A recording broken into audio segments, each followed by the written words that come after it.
we You are watching the Pan-African Daily TV with Dr. Susan Tata. The Africa we want: unity, consciousness, our culture, our spirituality, our history. One Africa for Africans worldwide. Motherland's calling its diaspora home.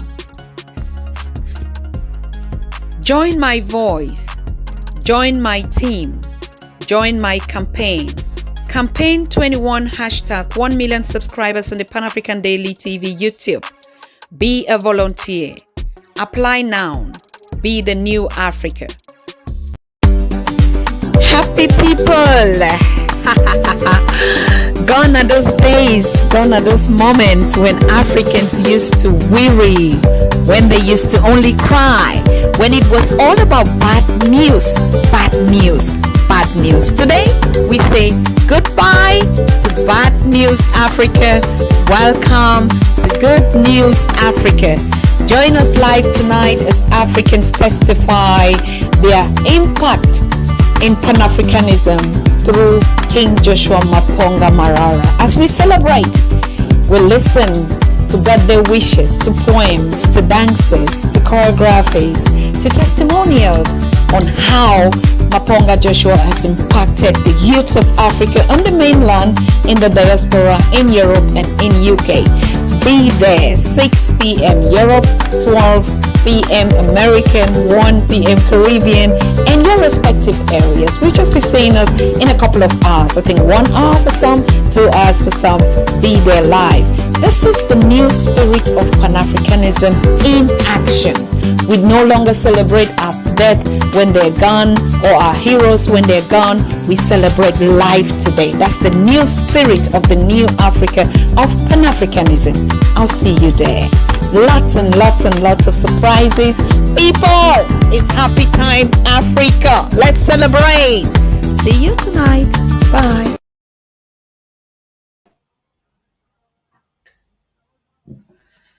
Okay. What is happening on the Pan-African Daily TV today? Queen Naisha, are you connected? Are you live? Yes, I am. Hello, Dr. Susan Tata. Naisha, what's happening? Were you sleeping? No, I'm here. Well, are you prepared for tonight? I know Patrick is still somewhere. He's been doing a whole lot of production for today, all the videos, all the message. He's so tired. He's even still struggling to make sure that we connect. We just thought that we could come live, me and you. You are the one to roll this program tonight, Naisha. Are you ready? Yes, I am. I know you are ready, but you speak so like, oh, you are not. What's going on? Did you eat something today? What did you eat, Naisha? I eat potatoes today, and yes, from my garden. Yes. Potatoes from your garden.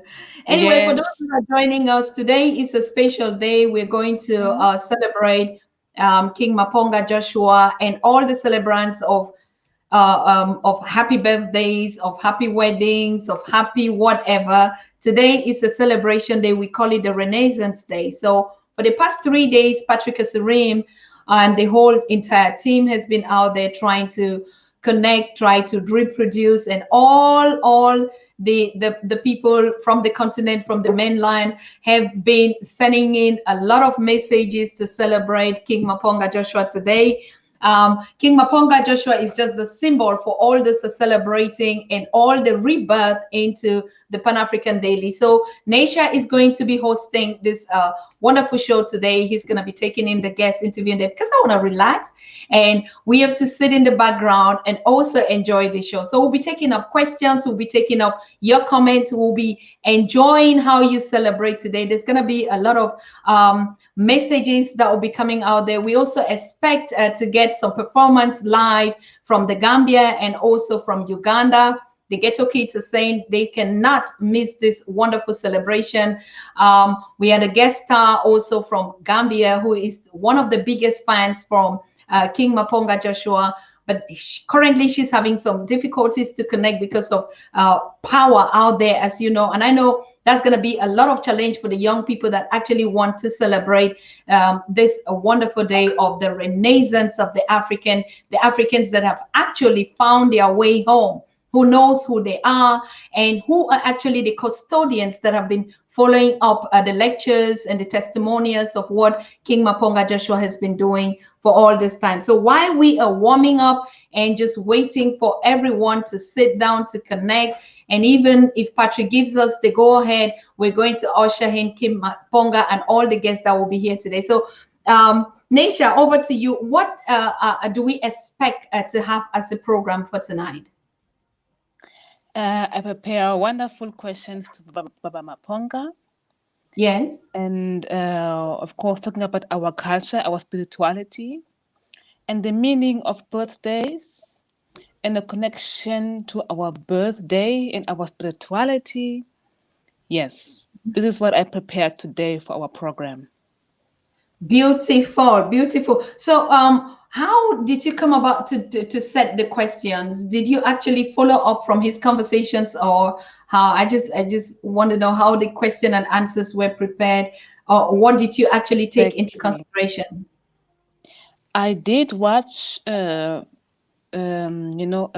videos of Baba Maponga and what he is specialized, but I also wrote questions that I myself have on myself.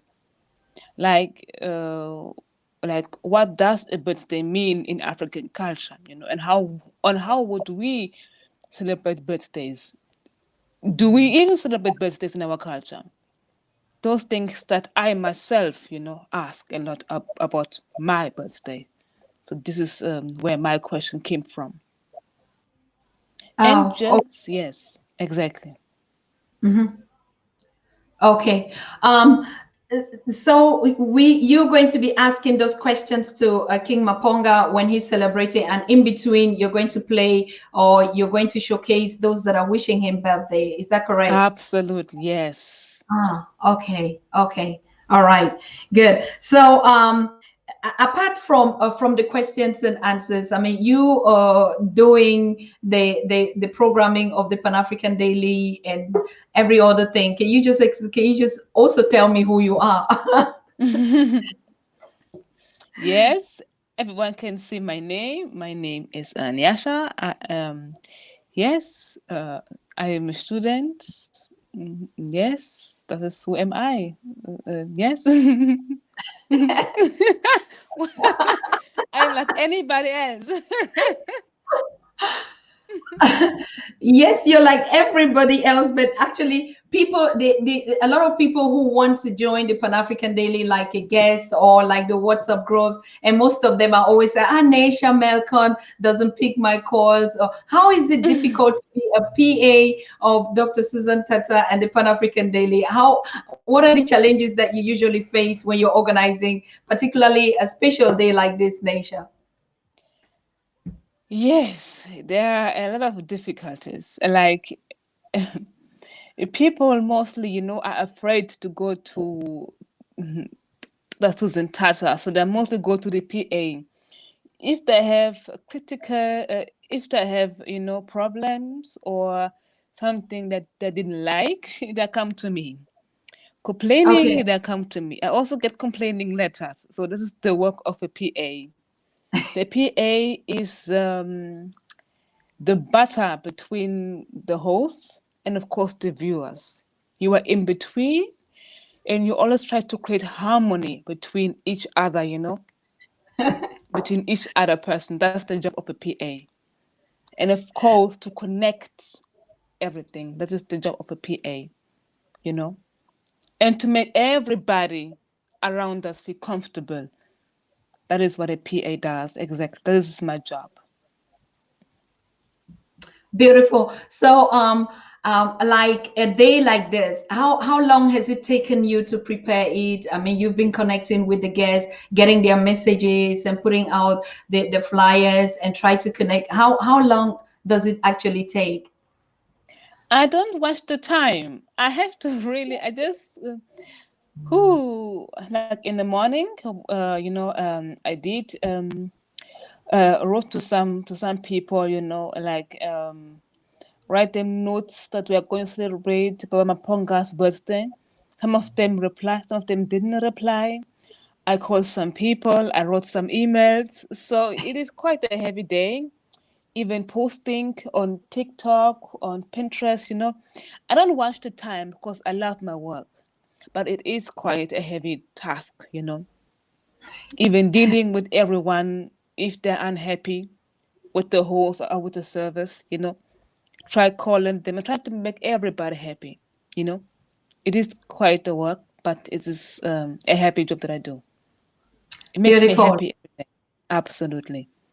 Thank you. I'm also so happy and I'm thankful that you are actually assisting us like a PA and coordinating all these things. Without that, where would I have been? So our people that are joining us, this is Naisha Melkan, and Naisha is going to co-host with us this big program of today because it's just a lot of things to do.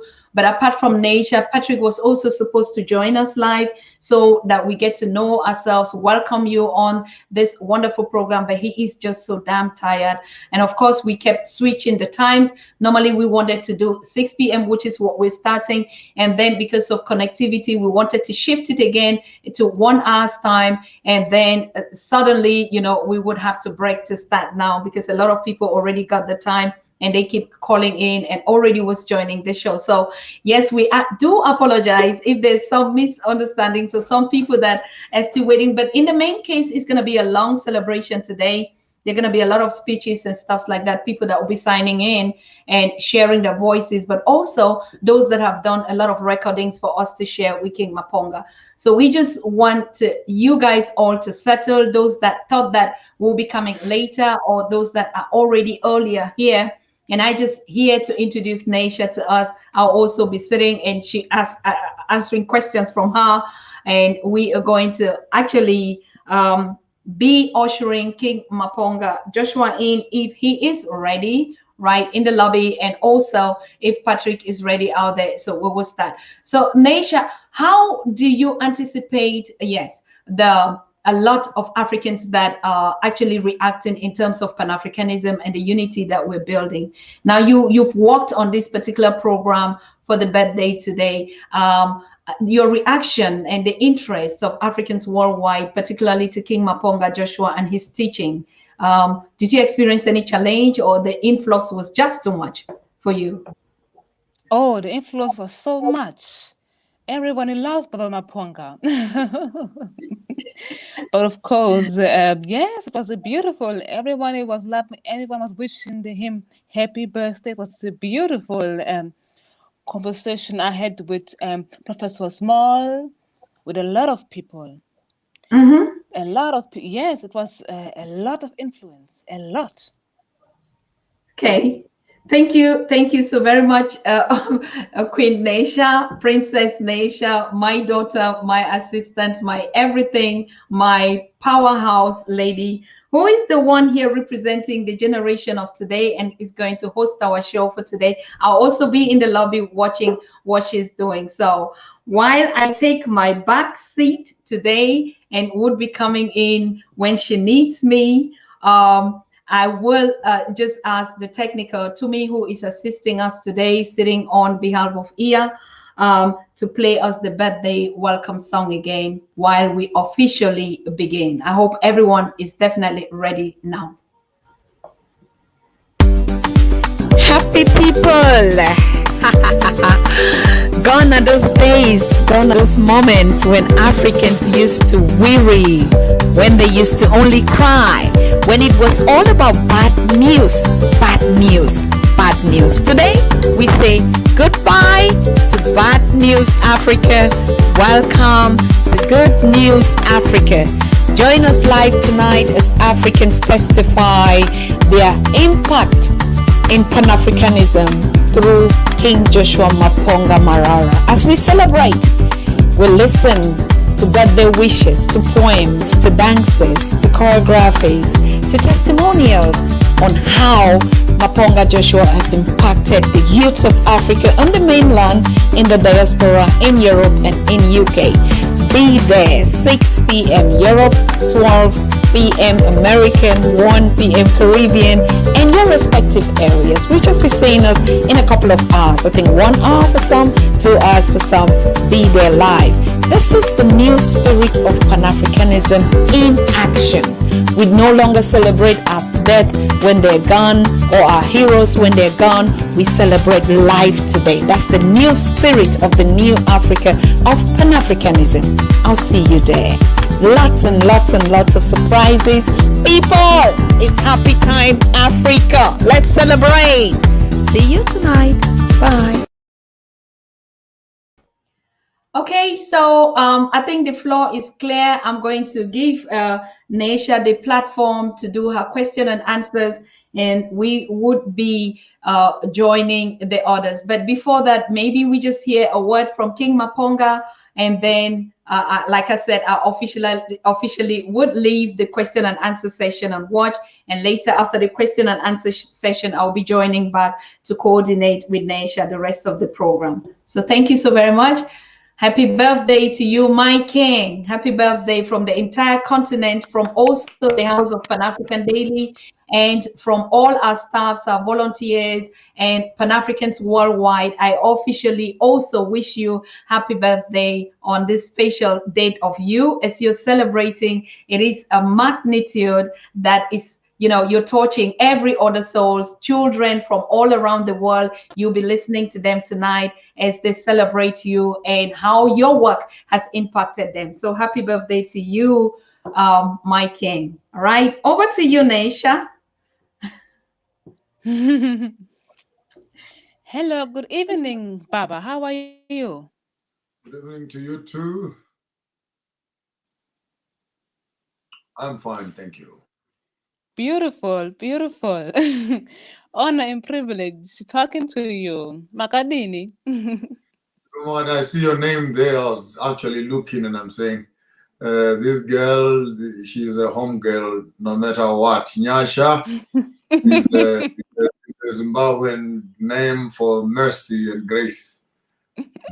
Yes. It's always a privilege talking to a Zimbabweans. Now we are taking all the place. So, Baba, I wrote down some questions for you. And the topic today I wanted to touch in was happy birthdays. And my first question is, how would we in ancient Africa celebrate happy birthdays? Happy birthday, do we even celebrate this in African culture? It's supposed to be my birthday today, so I'm not supposed to be taking difficult questions. I thought I was here. I thought I was here to enjoy myself and meet up people, sing a beat, play drums. Now I notice I'm entering into a lecture on birthdays. You know us Zimbabweans, yeah? Yeah. The issue of birthdays is complicated because we spend 9 months in our mother's wombs, and then we celebrate birthdays every 12 months. The question is, so how old are you? Because the cycle of your life is based on a 9-month cycle. That is your birth. So I don't remember in my readings and findings if the concept of birthdays as of an annual celebration is actually entrenched in the African culture. Yes, we celebrate the day when someone is born, but not on the day when they are born. When you are born, particularly in the kingdoms of the South, you stay indoors until the new moon comes out. That's when the mother takes the child out and the father of the house, and then they show the child the moon, so that and then they can begin to count their time, you know. And maybe that's why many of us don't have timing, because we never saw the moon as the first sight.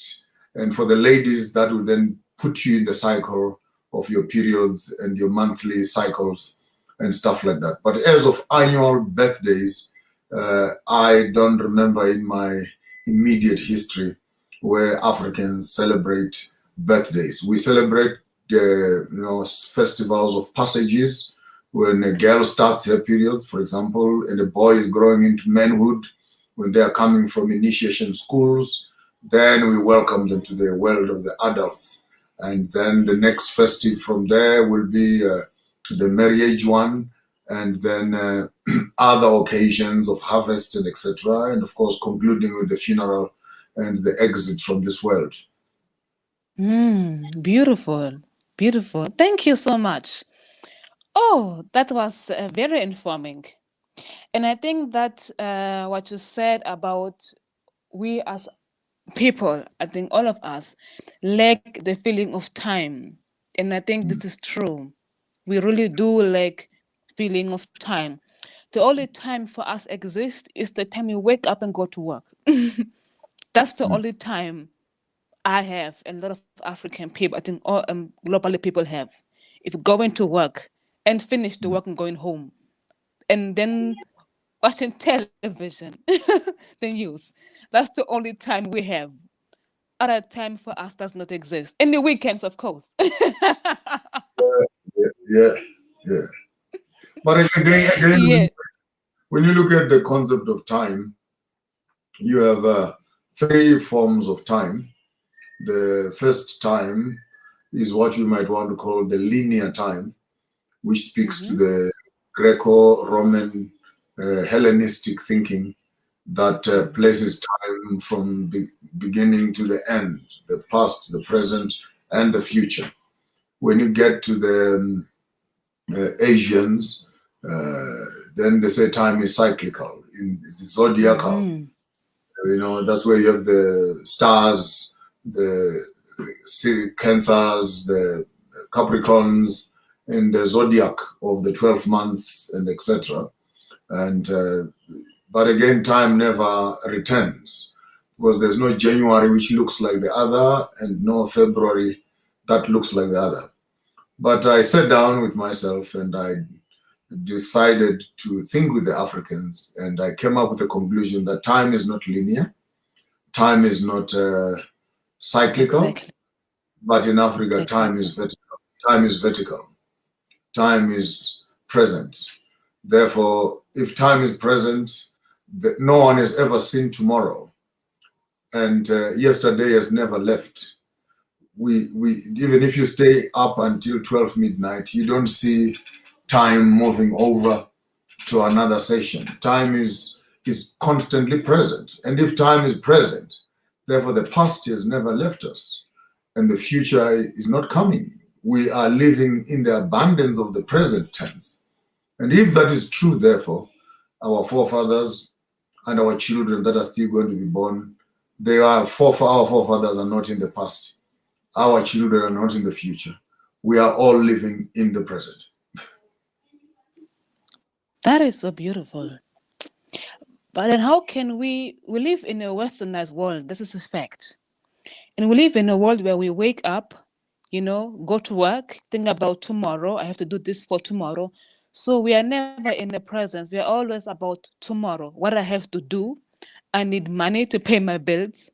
How then can we take that concept and put it into our daily life so we can live, in the present?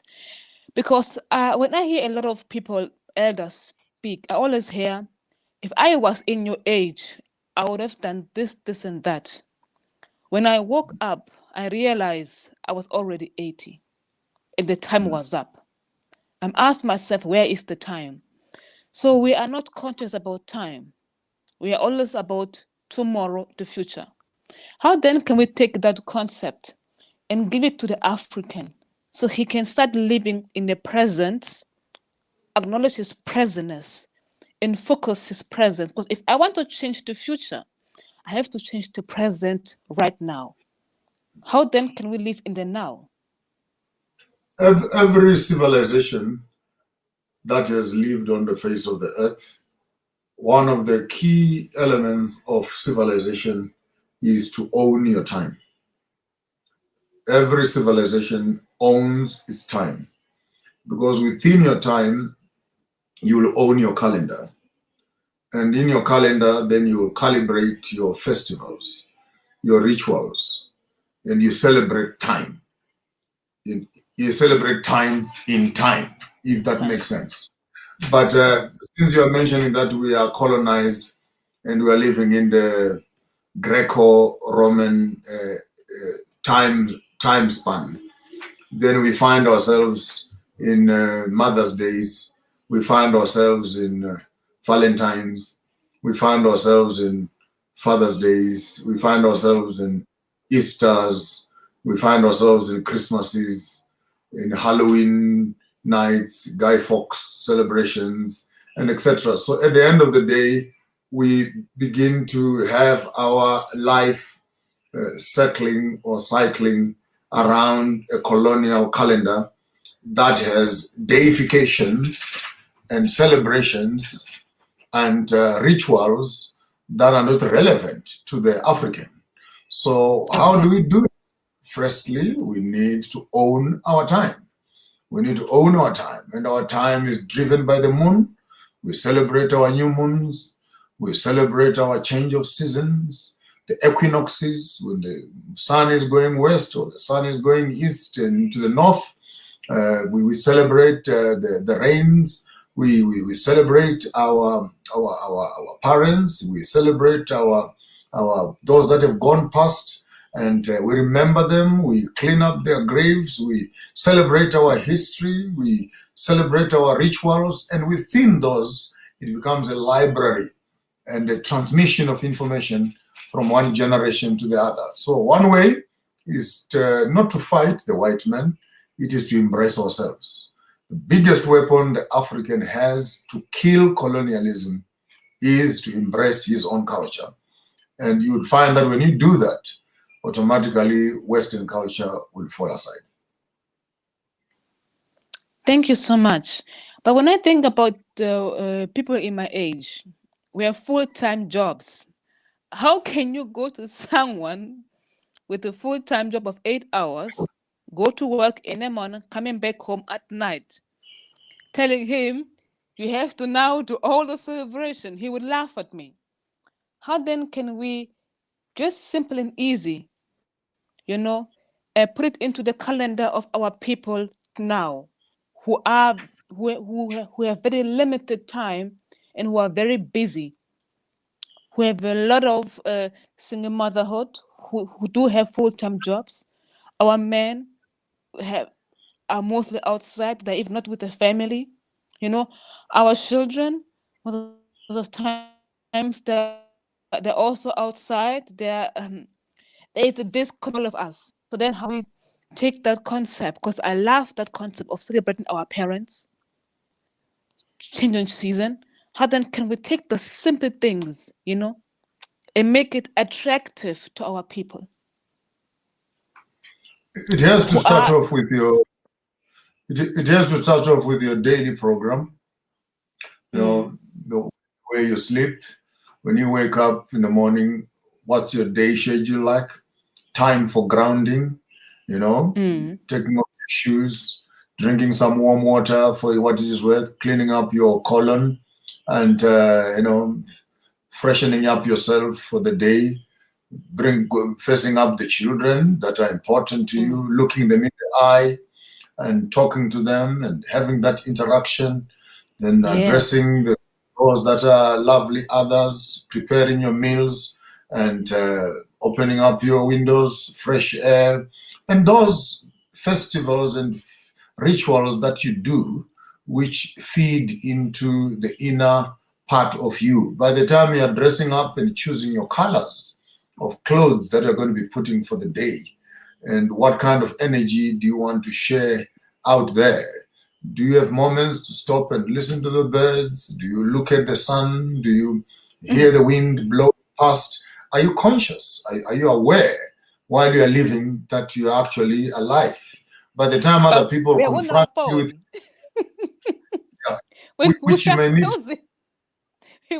to switch it off once in a while and find yourself. So that by the time other people come there with tempers, with anger, and they're trying to destabilize you, they should find you, well grounded and well focused, so that you are not easily, moved away, and your spirit and your mood is changed and contaminated by others who are not tuned and acclimatized to. So for me, before you can even look at national calendars or bigger events, the real event is you celebrating life itself on a day-to-day basis. Whether it's drinking water, do you know what you're doing?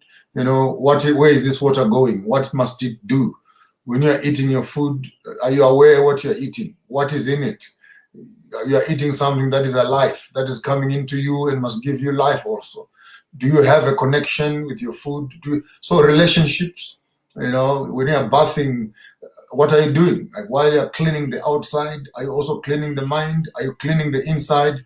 So for me, it becomes a total awareness of celebrating life. So it does not matter whether you're in a prison or you are in a 8-to-5 job or you are in Africa. We still have people in Africa, by the way, who are equally busy, just like you, who have forgotten what it means to experience life. They wake up in the morning, they must run to the fields, they must pick up the kettle, they must go to the mill, they must, and the sun goes down and they didn't even see the sun. But it's right above. Yes. Spend the whole day running away from the sun, they must go in the shade and etc. And because they're busy. So for me, it's not just finding yourself in an environment where you can celebrate it, but it is the full awareness of life itself as you express, as you live, you know, day to day. Are you living? That's a question. Are you living? Are you aware? Are you waiting for the quantity of days, or you're building the quality of days? Beautiful. Okay, thank you so much, Baba. Thank you so much. Mama Tata will take over here. But thank you so much. But you are so right. We lack the details, the conscious. This is also what I realize. We are completely, we need to start by the basics. Or when you wake up in the morning, you know, meditate. But instead, myself too, I'm on the phone. I am on the phone already, looking at what I have to do, answering emails. Okay. But thank you so much. You have to get Ghetto Kid in. Thank you. Take me on. All right. Thank you. Thank you. I think that was a warm-up session. I know we freeze King Maponga a little bit with the question and answers, but you know, it was a trick from the team here, and particularly Neisha, who said, well, let's just chill. The celebration is a whole day long, and there's just a lot that will be coming up. Let's first of all tease how the excitement is, water it a little bit down, and then we pick up. So we're going to officially begin the program. Thank you, Neisha. I know you'll be coming up. Do you still have some questions for King Maponga, Neisha? Oh, but yeah. No. I'm fine. Okay, that's fine. So then we're going to go officially to the first act. And we have a lot of people waiting in the lobby who wants to celebrate with King Maponga. And from your end, Neisha, it's difficult for you to connect with them. I know it. And there's going to be a lot of speeches, King Maponga, awaiting you, but also a lot of entertainment. So we want to start with the first act, the children of Uganda, known as the Ghetto Kids. The Ghetto Kids from Uganda. These are kids that are saying that they look up to King Maponga as their role model, and they want to celebrate this day with him. So we're going to start to warm up, you know, this question and answer session with a kind of a show to open up the official celebration. So if Ghetto Kids is ready, I would like to get them live on the show and let the party begin. Hello. Hi. How are you? Are you guys doing fine?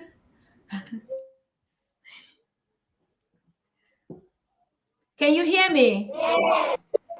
All right. Yes. Are you ready to celebrate Baba Maponga? Yes. All right. So let's go. Let's go. Let the party begin. We are officially starting the celebration right now.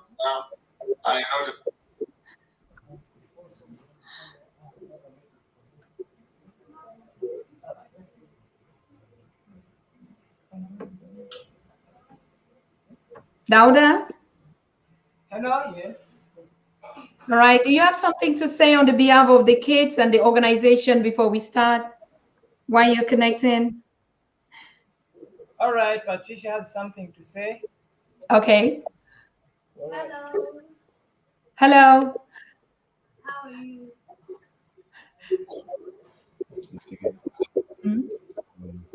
Hello. Yes, I can hear you. Your volume is too low, Patricia. I can hear you. Okay, I was saying, how are you?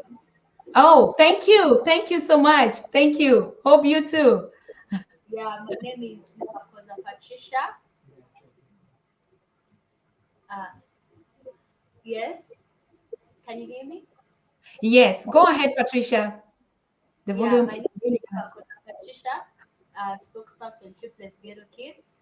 We are so happy to be talking to you right now, and we are so humbled. And we would like to wish a very blissful happy birthday, yeah, to Uncle Joshua. Malala, we love him so much, and may God bless him. We are always so grateful, and we thank you for everything, the support, the love. You just make us feel so grateful. You always have our hearts, and we really love you so much.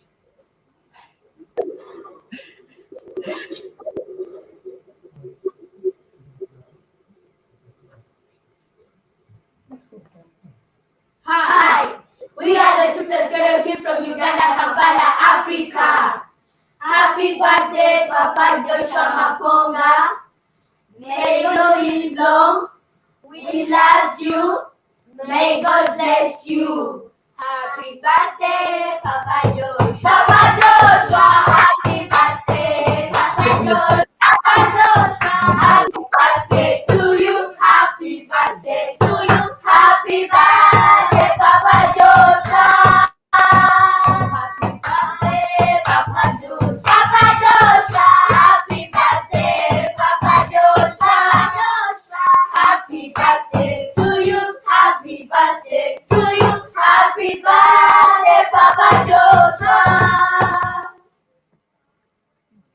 Oh, wow. Wow, thank you.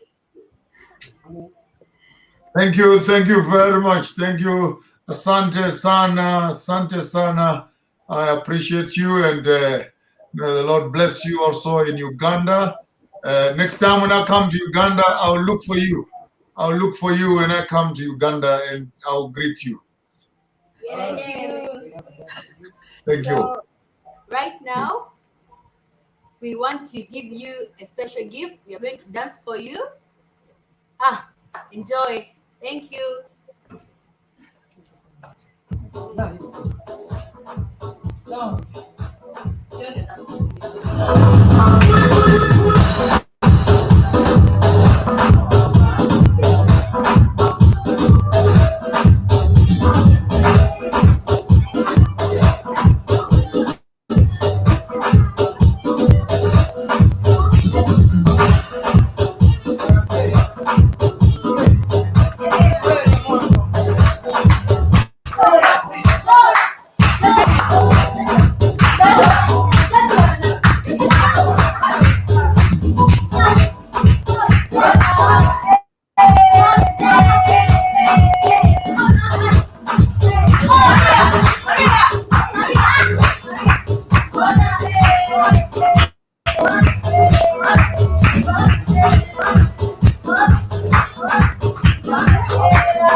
All right.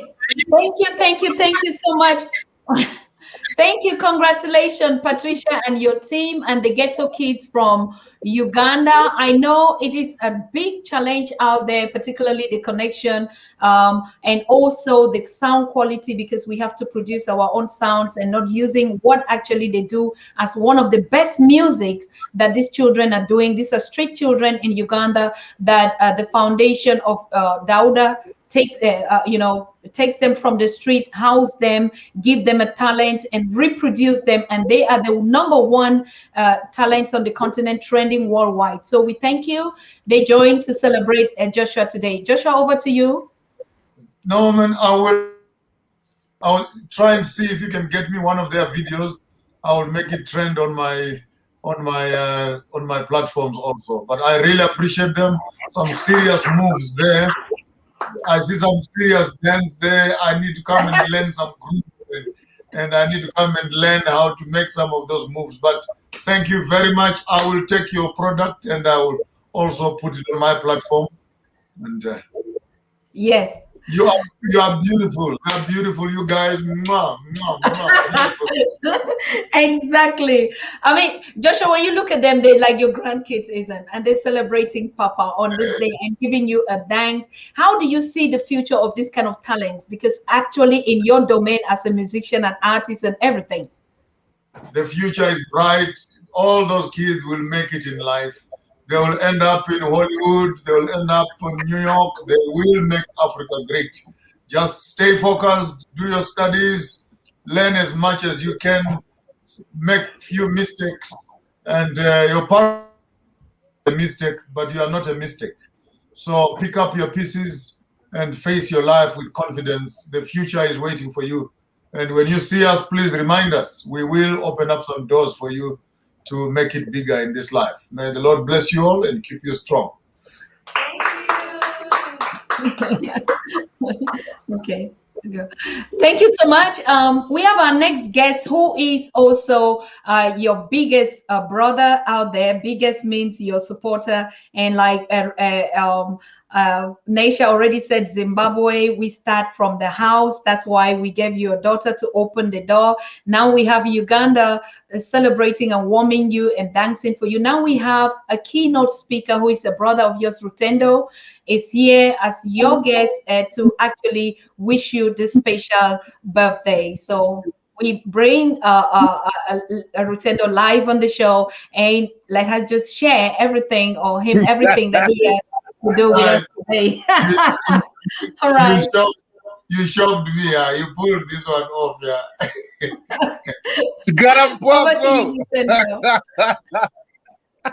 Chigarampoko, my guy, my mentor, our man, our leader. It's good to see you. It's good to see you getting older and wiser, and you're becoming Moses in our time. And my brother, we are blessed to have you. We are blessed to have a man of your wisdom, a man of your stature in our time. In a time where we've got a lost generation of weaklings, a lost generation of neoliberals, we've got an African of true essence, educated, knowledgeable, and you've made it fashionable to be African. And I thank you. And I say thank you so much, my brother, for being you. Thank you so much for so much wisdom. I watched a recent video of yours, oh man, where you were talking about the 3 types of land that our people have. Yo, I was like, so if you don't have land in the head, control of the land in the head, control of the land between the legs, you don't deserve the land that you stand on. My God, my brother, who else can speak like that? Who else can say stuff like that? And the thing about you is that you're a philosopher, you're spiritual. So you are filling in the gap that was not filled in by all the other guys that came before you, all the other Pan-Africanists who were very technical about Pan-Africanism. You have got that technical aspect, but you've also got the spiritual component.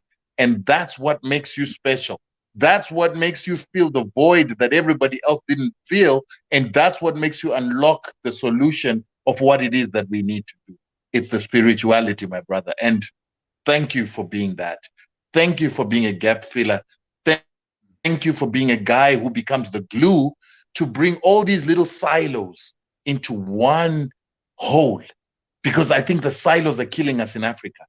But you have a way of taking those silos and deciphering them and bringing them together to make a whole and a complete whole that makes everything make sense.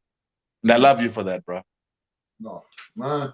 I'll come in the week and collect some meat for the week. I'll give you a call in the course of the week and come and take some organic food there. Absolutely, my brother. It's good. You've been supporting me when times were tough. You were one of the few people that were buying, and that, my brother, I love you for that. Thanks a lot. Thank you. And I wish you many more until you're 125, 150, whatever it takes. Thank Susan, you. thank you for this opportunity. Thank you for this opportunity. That was a big surprise. I didn't see that one coming. But I appreciate you, and I appreciate you, Brother Tendo. It's a great honor to have you. Thank you, our Zimbabwean. So we start from the house of the kings and the queens of Zimbabwe, and we move over to Uganda with our children, and now the powerful guy is here, the organic man. Thank you so much, Brother Rutendo, for taking time to come and celebrate him with us. Thank you. Good. So we are going to go to another Zimbabwean. This time it's a poet. Like I said, charity begins from home. It's all about Africa. It's all about Africans worldwide. It's not a celebration for Zimbabweans, but of course, we have to give credit where it is due. We have this creative art poet. We call him the African poet. And we have a lot of them in the lobby. They will be coming out with their work for you today. And so this special one wrote a particular warm-hearting poem about you, what we don't even know about you. So please, we are welcoming Obed Dobe with his poem on King Maponga Joshua. So we're going to play that poem. It's recorded, and he would be joining us live on the conversation. Some of the time he's not yet there, but the connections are still giving a lot of problems. So over to you, and just sit and relax and watch and tell us what is in there, because there's a lot of Swahili, I don't know, or Shoma inside there. Okay, enjoy. Happy birthday!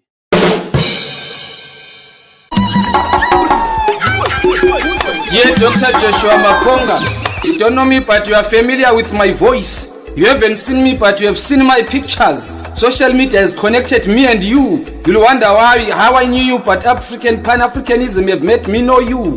God people are respected when they are no more. In Africa, the heroic status is for the dead. In Africa, we honor not by contribution, but by connection. I don't have a present for your birthday, but listen to what I will tell the world about you. You are now 53 purposely. God has a reason why you were born, Joshua. Take Africans from darkness to light. Happy and healthy birthday, Joshua Pudzichena Maponga. Plus, long live my African Pan-Africanist. All the best, Mr. Baboon. Hip hip hooray, Marara. You are an African light, a torch bearer.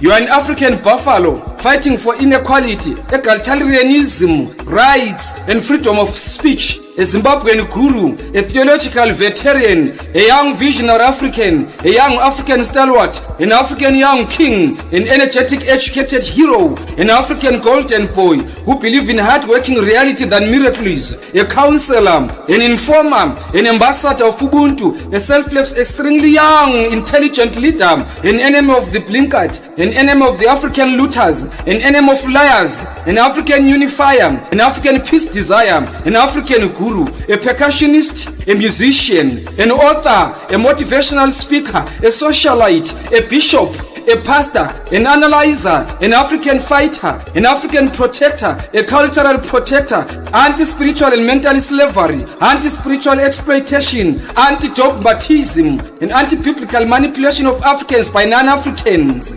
anti-money spinning pastors robbing hardly earned money from people abusing the name of God, anti-fake pastors who treat churches as cash cows, anti-useless people who appease their pastors when their parents are suffering, a tirelessly hard worker. Happy birthday, Apiri Achimwene.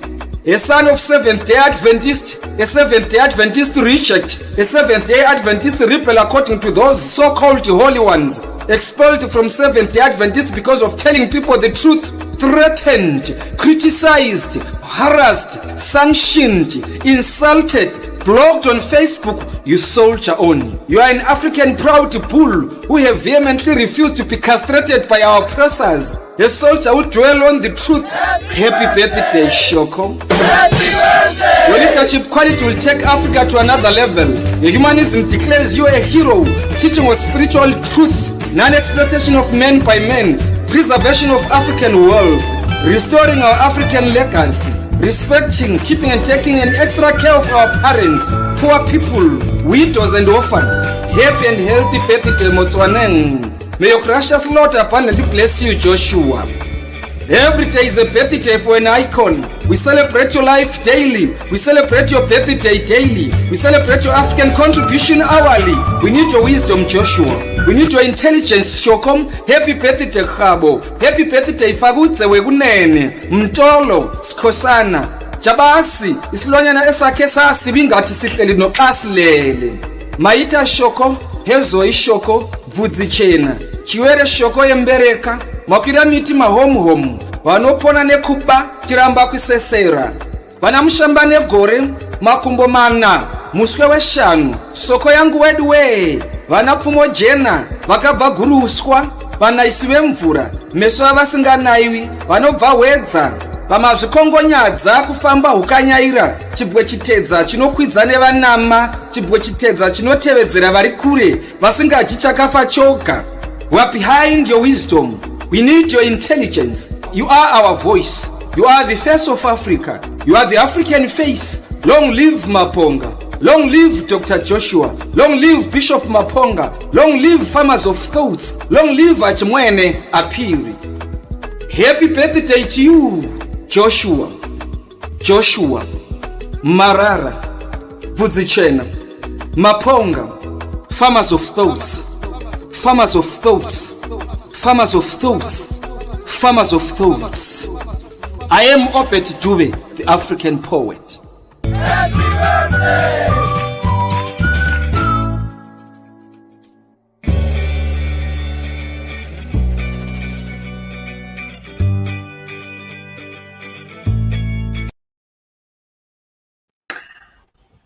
Happy birthday, King. Wow, that's moving. Thank you, Obet. Thank you very much. That's a mouthful. Yeah. Thank you. We're just going to go on because that's a lot. We have a lot on our plate. There are a lot waiting in the lobby to celebrate you, and so we won't actually be interrupting. We'll just play it and you come on once in a while. There's some questions that we have to pick up. So now we have a special keynote speaker also, who actually is here, but he would just stay in the lobby, he said, and he wants you to listen to what he has to give to you. So another slice for you. Happy birthday!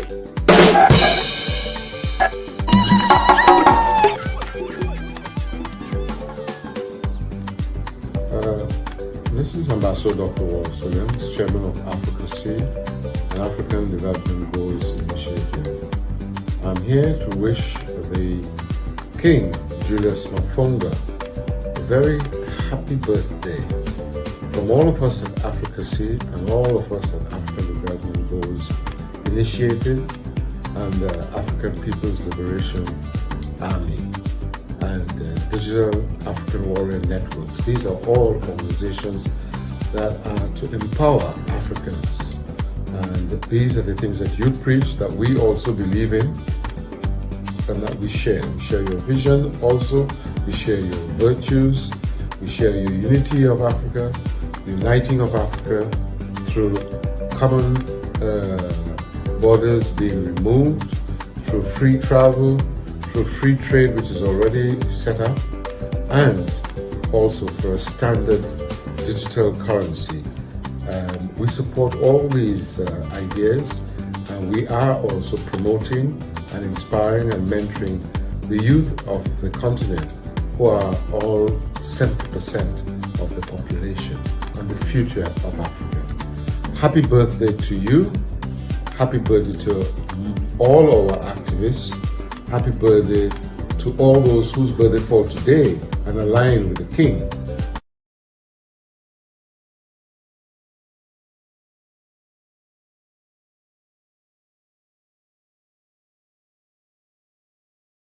He's just been kicked out now. I'm so sorry about that. It's the technique. So, but we're going to take on live a special guest. She's a female artist from Gambia. She's called Mariama. No, she's no more in the lobby. Oh God. All right. So I think that one too has been kicked out, but they will be joining again. So we are taking this young voice from Nigeria, Aliyu Suleiman, also composed a poem for you tonight, but he's here to share his wishes and we would upload the poem later. Okay. So Aliyu, thank you and welcome. Now you're face to face with who you call your mentor and your teacher. So over to you. Good evening. Happy birthday once again, sir. My name is Aliyu Suleiman. I'm here. So I meet you, sir, through social media and the activities you used to hold in many African countries, and I listen to you. And when I listen to you, you energize me. And when you energize me, then I become to ensure that I liberate the mindset of my fellow youth in Nigeria. And sometimes when I listen to you, when I'm doing things in my friends, they used to call me, this man is a fantasist or daydreamer. I said, no, I'm not a daydreamer. I listen to Comrade Maponga Joshua. I'm not a daydreamer. I'm not. So in that aspect, I never feel discouraged. I continue to listen to you. I know myself when I get in touch with you. And Dr. Susan Tata, thank you very much for the encouragements and the advice you used to give me. She used to advise me that I should keep doing. I should never give up. And and that is why when I get to know that you are holding a birthday today, I ensure that I compose poems to you, which I believe that is going to be played to you. Happy birthday, sir. Thank you very much. I wish you long life and prosperity. Thank you very much, sir. Thank you. It has been the dream of this young man to just meet you on a platform like this and address what he feels about you, Joshua. And we're so happy that you're giving them that audience to just feel you're near. They hear your words, they feel your movement, but just being on that platform with you is what he has anticipated, begged and prayed and longed for. And today we made his dream, or you made his dream come true. So over to you. Oh, man, it's a great honor, and I've been to Nigeria many times: Port Harcourt, Ife, Abuja,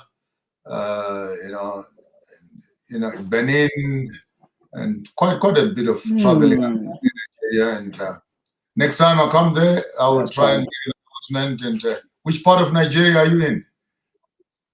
Yes, I'm in northern part of Nigeria, Kaduna State. Kaduna State. Okay, man. Be strong. What you can do, which is a project of your life, is to sit with your elders and download indigenous knowledge systems. When they tell stories, write those things down. Collect as much as you can. It's a task you can start doing. You don't need money or anything. You just need your time to harvest indigenous knowledge. And the more knowledge that you have, then your voice starts getting clearer because your lights are on. When there is information, it informs your voice. So sit with the elders, collect information, rituals, traditions, totems, family lineages, history, crafts, as much as you can. Collect, and write, and collect and write. That is the bridge between the old people and the next generation. I wish you all the best in your life as you embark on that project. Thank you very much, sir. I'm grateful. Happy birthday. Thank you. Thank you. We are uploading your poem and we are going to play it later. Thank you for being here, Aliyu. God bless you too. Bye. Thank you. Thank you very much. One of the biggest challenges is not even the mindset we're having, Kiponga. One of the biggest challenges that we're having now is the technique that should unite us. Imagine we had to celebrate this in a town hall or in the village or in Zimbabwe under the tree. We wouldn't even have all this in and out. So yes, we are duly sorry for those of you that are trying to join. It is not possible. We'll be taking one after the other because being in the lobby too much is going to be kicking all of you out. So thank you. We're going to listen again to another video spot because we divided those that will come live, those that could share. And there are thousands of videos that were sent to us. I want to apologize. We can't play all. Most of them will be loading them to our YouTube channels and even to King Maponga, sending them to him privately because the stream will not contain this too much large volumes of it. We're just going to play the very short ones. Don't be annoyed if you don't hear your video today, but we're going to channel that message and we'll keep celebrating it right here. Thank you very much. So we're going to listen to another young teenage girl who is so passionate about King Maponga. We're going to listen to her today. She's going to play live from the Gambia. Mariama is there. We brought her specially because she's a fan of Joshua, but she's also an artist. So Mariama, are you ready? Hello? Mariama? Can you hear me? Yeah, I can hear you. Oh, thank you. Welcome, welcome. It's a pleasure from you to leave all the way from Gambia to celebrate King Maponga with us today. Maybe we just go straight into your show. What do you have for him as a present? Are you ready? Yeah, anyways, happy birthday, King Maponga. Happy birthday. May you celebrate it many, many more years to come. Thank you. Yeah, Thank it's you. Mariama and Musa Suso. Yeah.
birthday. We will sing you.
Beautiful. So beautiful.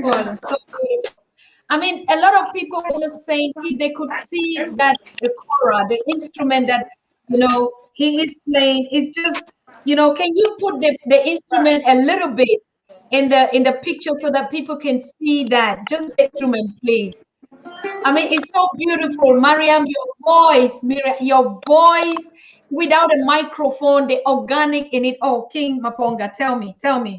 Thank beautiful, beautiful. I love the kora there. When I come to Gambia, I must buy an. I have two already. I have two koras. No problem. I think I must buy another one in Gambia there.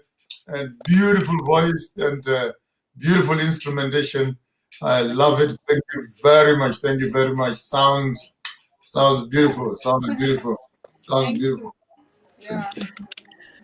Thank you, Jerejef, Mariama, and we look forward to organize the biggest festival, Global Pan-African Festival in Germany next year, 2022, with King Maponga, and you are going to play live. Okay, thank you so much. Thank you. Yeah. Yes, I'll bring my frog then. Of course. Happy birthday, King Maponga. All right, we're going to go to the next act. People, greetings there in the Smiling Coast, Mariama. Greetings to everyone out there. Okay, bye. Bye. Yeah, we're going to go to the next video, and this one, my heart is hurting, Joshua, because this daughter of yours, she is just 8 years old, and she is representing, she said she's the voices of the Africans in America, African American descendants, and she has been following you, and she is an innovator. She has come out with a brand, a product at the age of 8. I think she's the youngest innovator on the continent and in the planet now when it comes to African children. And this little princess, she's so brilliant. She really just wanted to be on this show with you to tell you how she felt. But she's been trying to connect and it's not possible. I don't know why.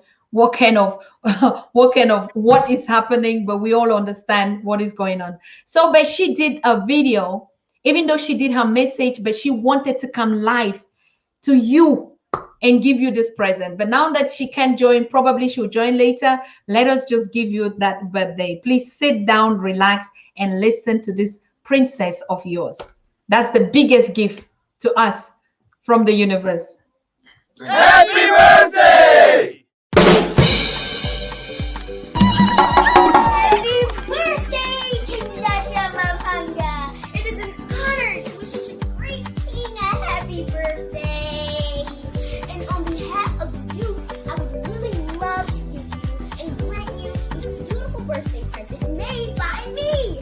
Hand sanitizer, and it is very important that we keep such an ancient and great king safe. So I'm giving you this wonderful hand sanitizer made by me, and I hope that we can continue to flourish and just give our community the best day. And thank you so much. Happy birthday!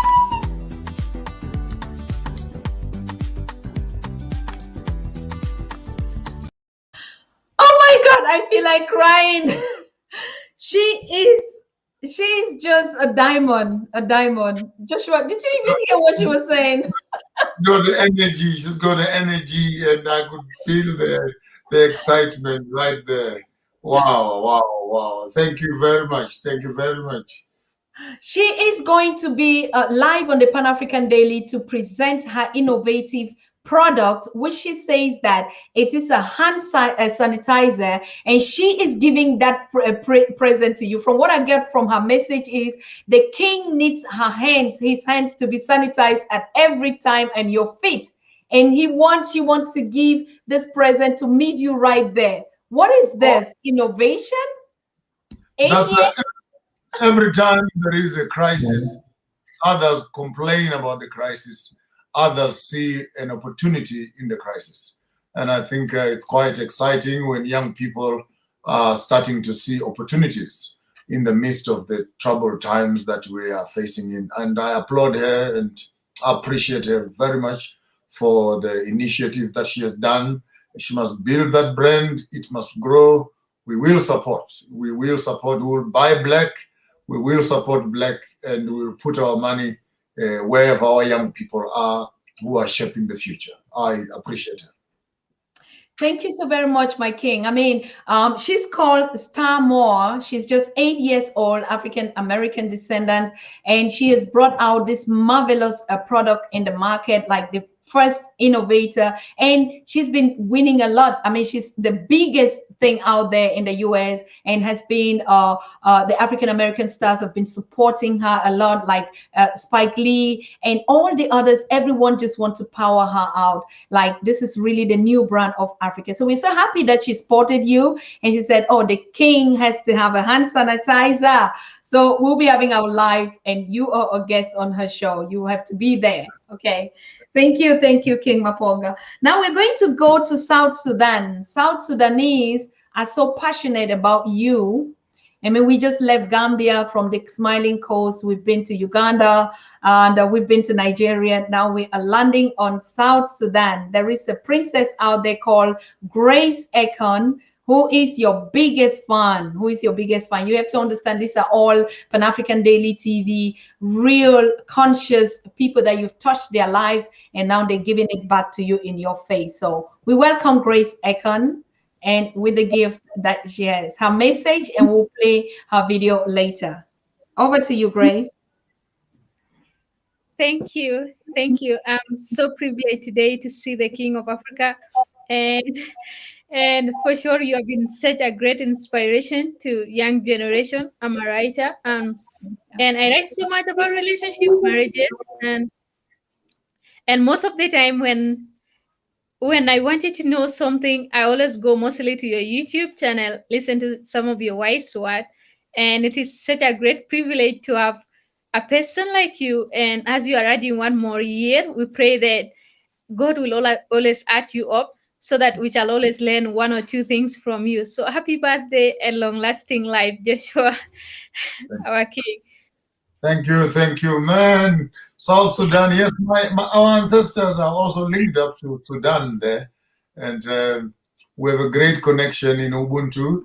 And some of my cousins, actually 2 of my cousins, still have the complexion of the South Sudanese, and you hold a special place in my heart. And I would want to come there and see the pyramids in Sudan. There, I hear there are more pyramids in Sudan than there in Egypt.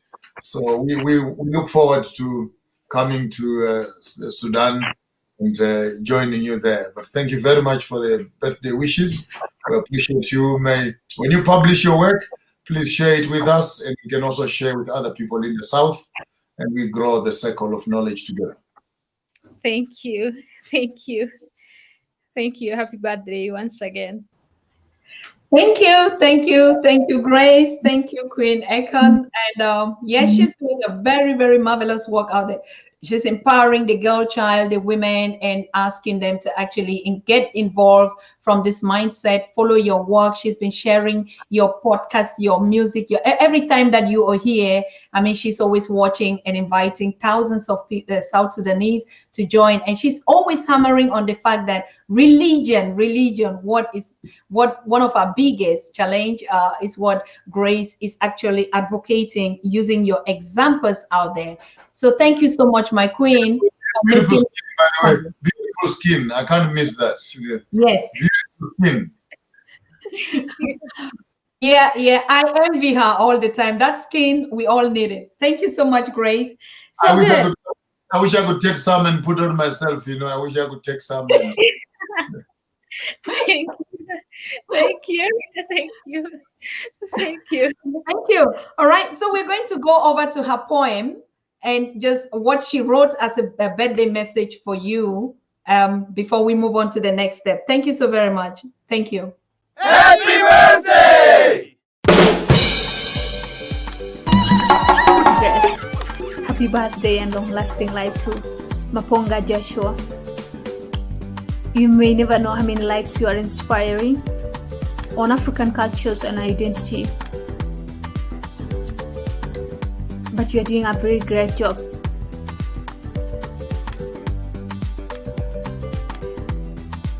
It is not easy, especially in these centuries, for us young generation to get much information specifically from African people on the importance of our cultures. You have taken it as a responsibility to be doing that daily. Keep up the great job as you are adding 1 year. Happy birthday and long-lasting life once again.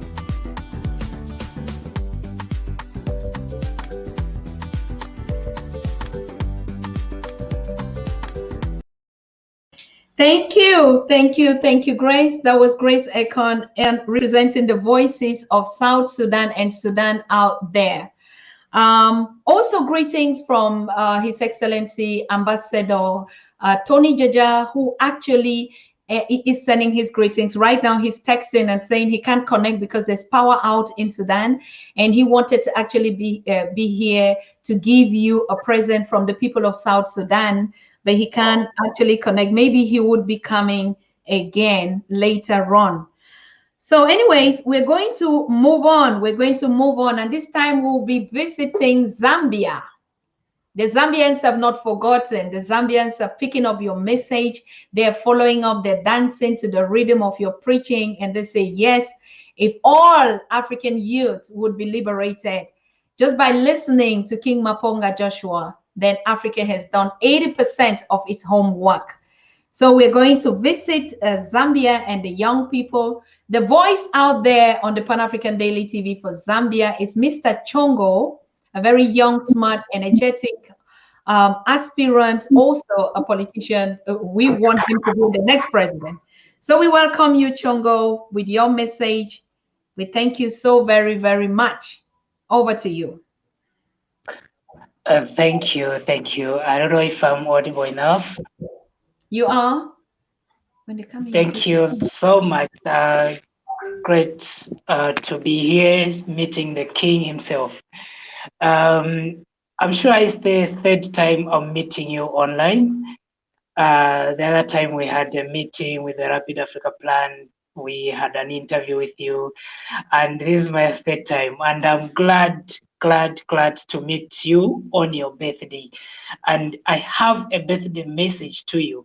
And you know, sometimes it's so hard to speak to people like you because I first weigh myself to say, who am I to talk to such a great man who I consider to be the one sent from the gods of Africa to come and liberate Africa and revive the spirit of Africa in our generation.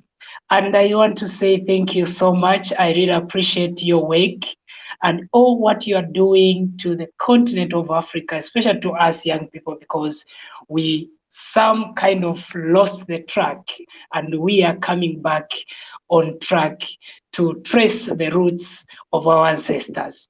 And I have one question for you, Bishop Maponga, this tonight. If the moderator could give me a latitude to just ask you if it is possible, because in Africa, it's more like we have offended our ancestors for far too long, and we have adulterated the African spirituality. Is it possible that we can cleanse our land and get back to our roots as Africans? Maponga. Yes, it is possible. Our weakness and the greatest challenge and the blockage is the political will. Our presidents and political institutions don't want to cleanse the land, because once they cleanse the land, they may as well resurrect a different breed of spirit that may challenge even their offices and push them out of office. We know as Africans after war that our ancient fathers used not to run straight into their homes and into their beds and greet their children. They would wait at a river somewhere, and then the healers of the land would come and wash them to remove the bad energy they had collected at war. If I look from Ghana to South Africa, all our liberation heroes, they came from the bush straight into the office. None of them has done that. And if you look for the past 100 years, the amount of blood that has been spilled on the African continent, it is time. I think it will happen in my lifetime that before I close my eyes, we will do a ritual to cleanse the land that by tribes, by nations, but as a continent, as a whole, where we can actually align our spiritual vortexes to our ancient knowledge systems. It is possible. And we are working with UCA, we're working with AIM, African Indigenous Movement, and United Kingdoms of Africa. We already have a few kings in the south who have begun to understand that. And we cannot trust the politicians, but we are working on it. It's a project that is high on my profile and on my agenda to see if we can, at least for what it is worth, report back to our ancestors that the war is over and we resurrect the spirit of Ubuntu amongst our people. Maponga, I want to say happy birthday and thank you so much. I now have hope that I will get back my Africa in our lifetime. Thank you so much. Thank you. Sure. Zikomo kwambiri.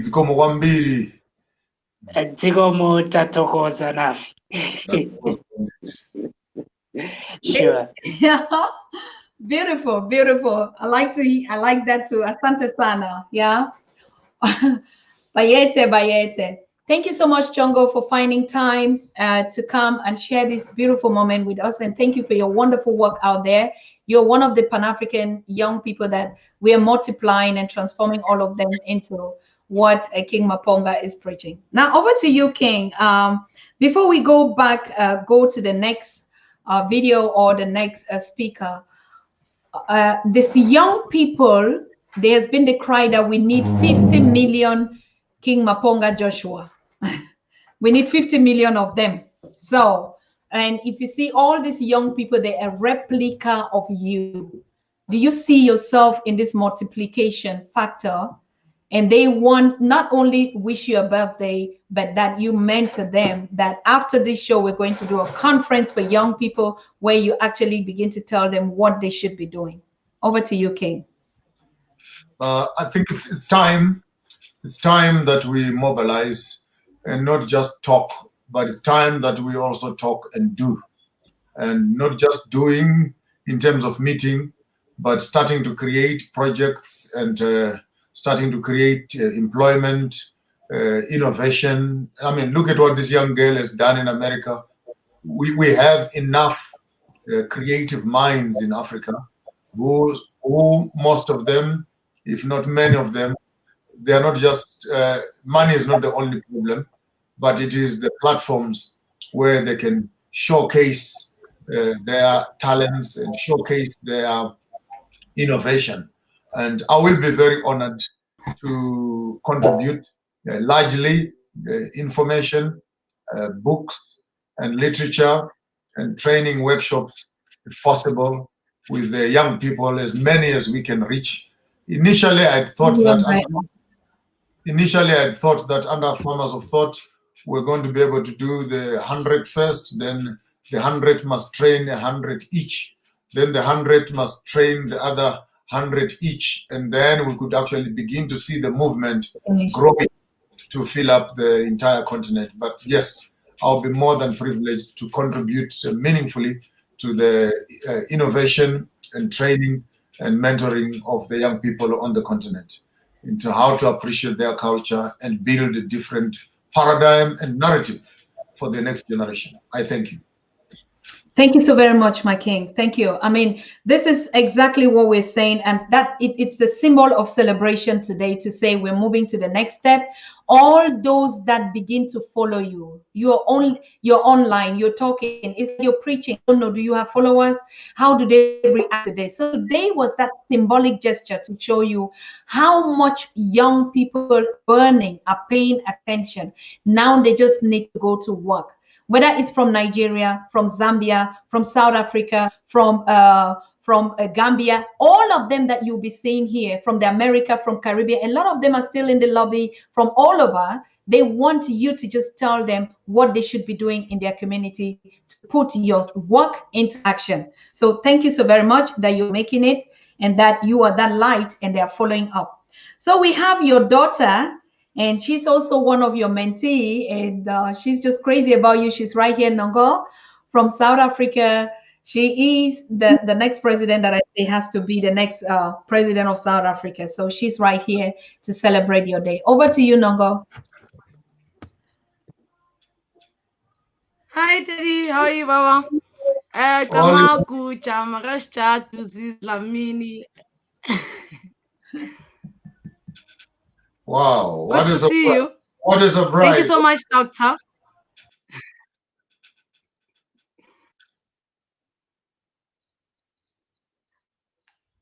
Thank you, Baba. Can you hear me?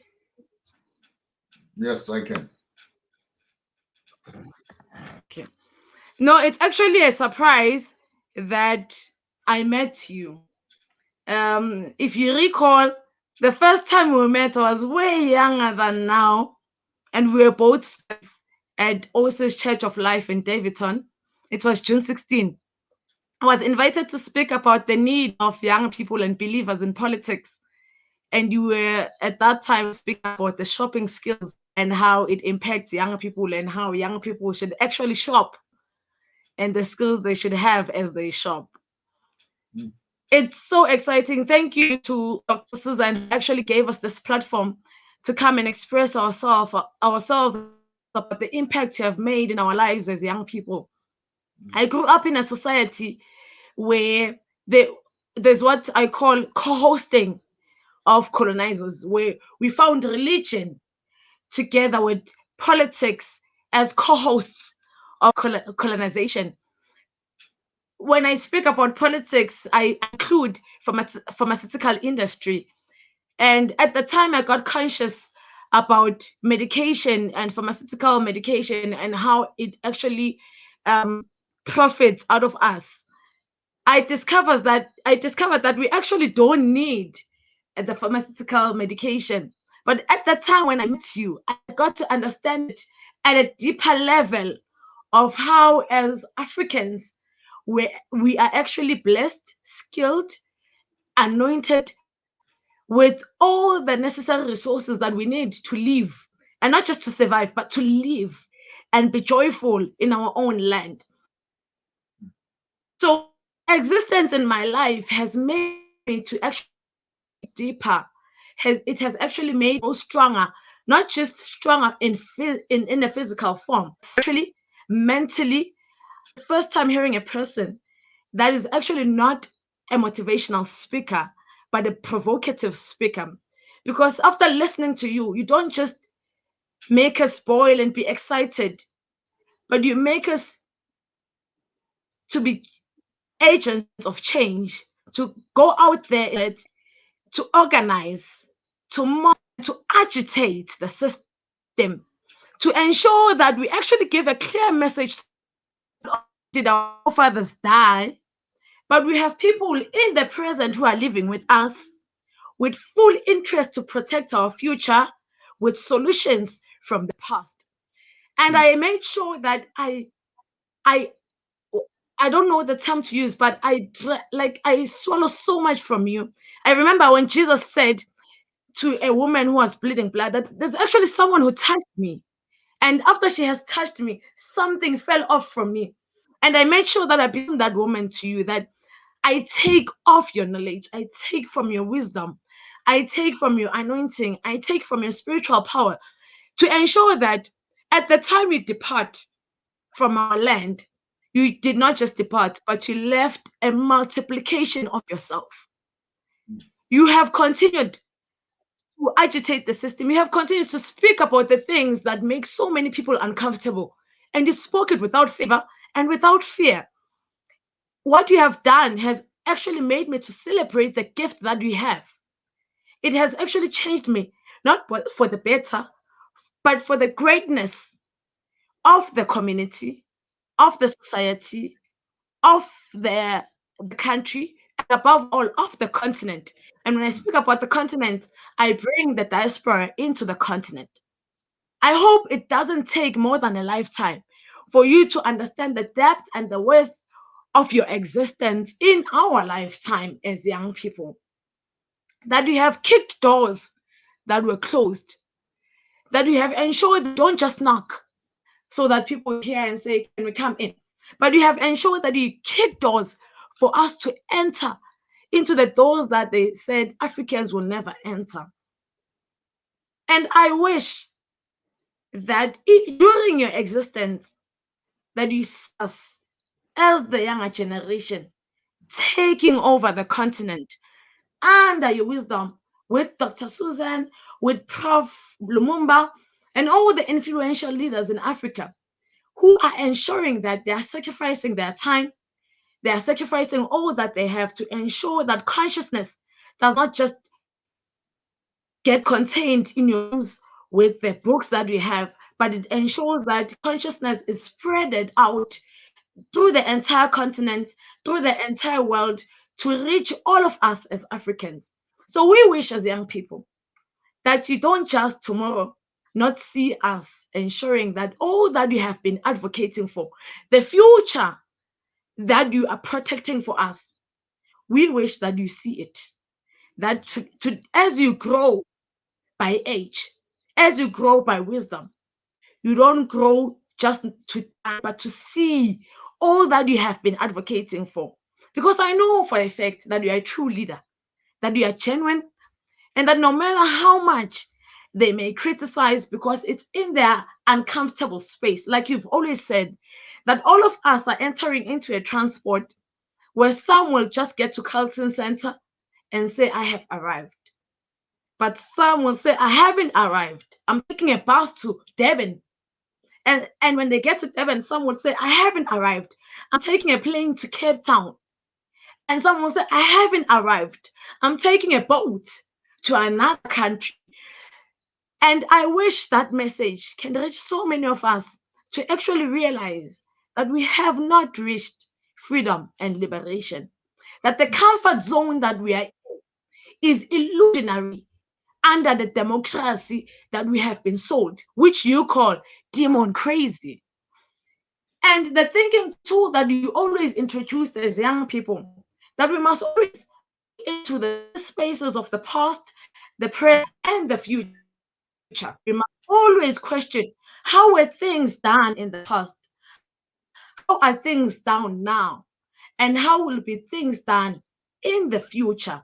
And it is upon us as young people to realize that we have you and many others who are protecting us, but it is upon our hands to ensure that we get into that future with full consciousness of how things were done in an indigenous form and how we can recarry that into the present and ensure it gets into the future.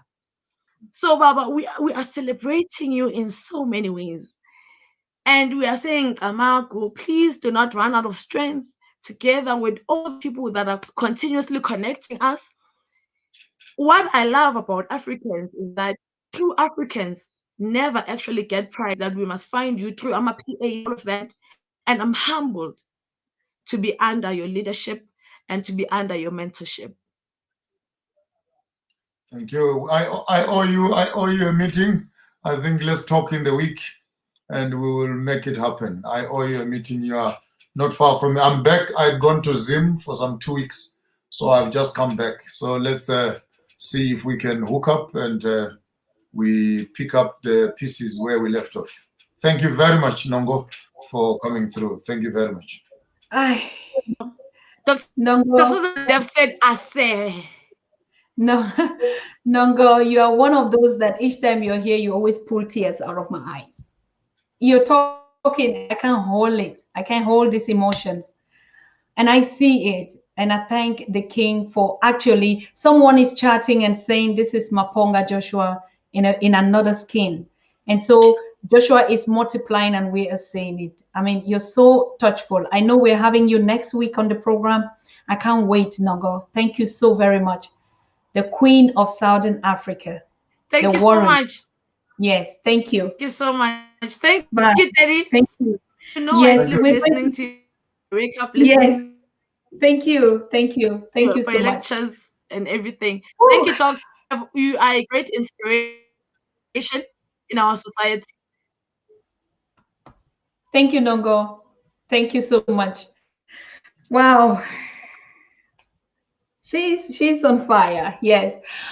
We have a big surprise. As a matter of fact, dear viewers, dear listeners, we still have a lot to celebrate with King, but we wanted these messages that you people have been putting out there to know, that you to understand when they tell you how much impact energize you. There's no gift that we can ever give to you, only by telling you how much what you've been doing has impacted our generation and the future one. So today we actually had kept a focus on the young people around the world, from your daughters to your princess, to the young girls, to the young men. But we said there is one elder, one elder is the one that must be here.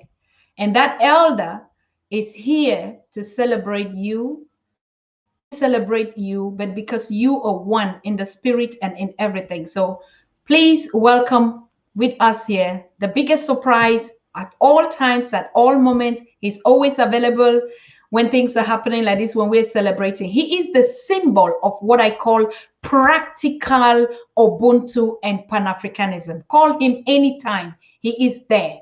Write to him anytime, he is there. Even when you don't call him, he has a message to deliver to Africans worldwide. He always will be here. Welcome our elder, our king, our everything on this very platform. You're welcome, Professor James Small. Thank you, sister. And I've come to wish my king, and I'm sitting on my stool for you. King Maponga Joshua.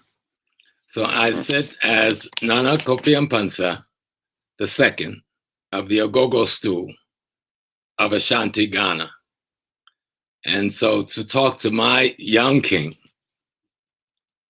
your words and the formation of your consciousness that our ancestors have allowed you, and the courage with which you have brought that ancestral and universal truth to our people is unequal, Maponga Joshua. So on this solar return day, when you've come 12 months since the last time you said thank you to your mother for bringing you forth, we wish you the strongest happy birthday, because we know you have come with more than just the crown on your head or the robe on your back. Because I hear from some of your children and your subject in Mozambique and in other border states who declare you their king and who declare your courage to stay in the land and yet tell the truth. Not just the truth, not just the political truth. We could read that in a book and be wise enough to want it. But you bring a level of spiritual depth to why the truth has power. See, because people know the truth, but the fear that the enemy has put in them won't let them grab it a hold of this thing. But the way you teach, you give courage and the spirit of the ancestors. You give them a temple to dwell in. You know, they're all about us, but they're looking for us to make the house worthy of them so that they can come and dwell and use their powers. And King Maponga, Joshua, you've given them the house. You built their temple for them. And so I come to wish you happy birthday from our great stool in Ogogo. And always, Nana Kofi Mpansa, though people know Professor Small, and they say, why don't you change your name? I am my name, whatever I am. Today, I'm Nana Kofi Mpansa. And Nana Kofi Mpansa is just as African as Al-Hajj Amin Shahid, who's just as African as Professor Small. But today, I wanted to come to a king worthy of the king. And so I bend my knees to this king. And I pray that the ancestors strengthen you even more, because we are at war. But the war is for the minds of the African youth. The war is for the minds of the African youth. And you do an extraordinary teaching in reaching those minds. And so I love you, my king, my brother, my nephew, my son, and I will always be beside you. You will always know I'm there. You can always feel my spirit. It will always be with you. If you need a sword, I'll become your sword. You can use my tongue to say things that you want to say a certain way. Thank you. But you've come well, and you've done your job well. You've got more to do. You know, we're wishing you a happy birthday to strengthen you, but you have more work to do. They've given you something to carry. You know, when we return to the ancestors, let's tell them we carried the vessel well, and you're carrying the vessel well. And the wisdom in that vessel is opening the minds of our young people so they can build the Africa they want, not just as a cliche, not to imitate the perversion and the illness of the Eurasian, but to build the African that our ancestors started so that we can be the perfection of the universe itself. And the secret to life is to have no fear. And that's what I love about you. I know where you are. I know what could be the dangers around you, but you have dismissed them because your ancestors will protect you. So I just come to wish my younger brother, my son, my nephew, my king, I bend at your feet. Happy birthday. Happy solar return. I'm going to have to leave early because I'm running. But I want to at least see your face today and wish you the most happy birthday, my king. Asante sana, asante. That's a big surprise. That's a big surprise. I'm greatly honored to have the well wishes from yourselves, and we will plug into the wells of wisdom and learn from the older people and grow. And wherever you leave your batons, we hope to have emptied you into newer vessels, and the education must continue, and Africa must be liberated. I truly, truly appreciate you, and thank you very much for sparing time. You, my brother.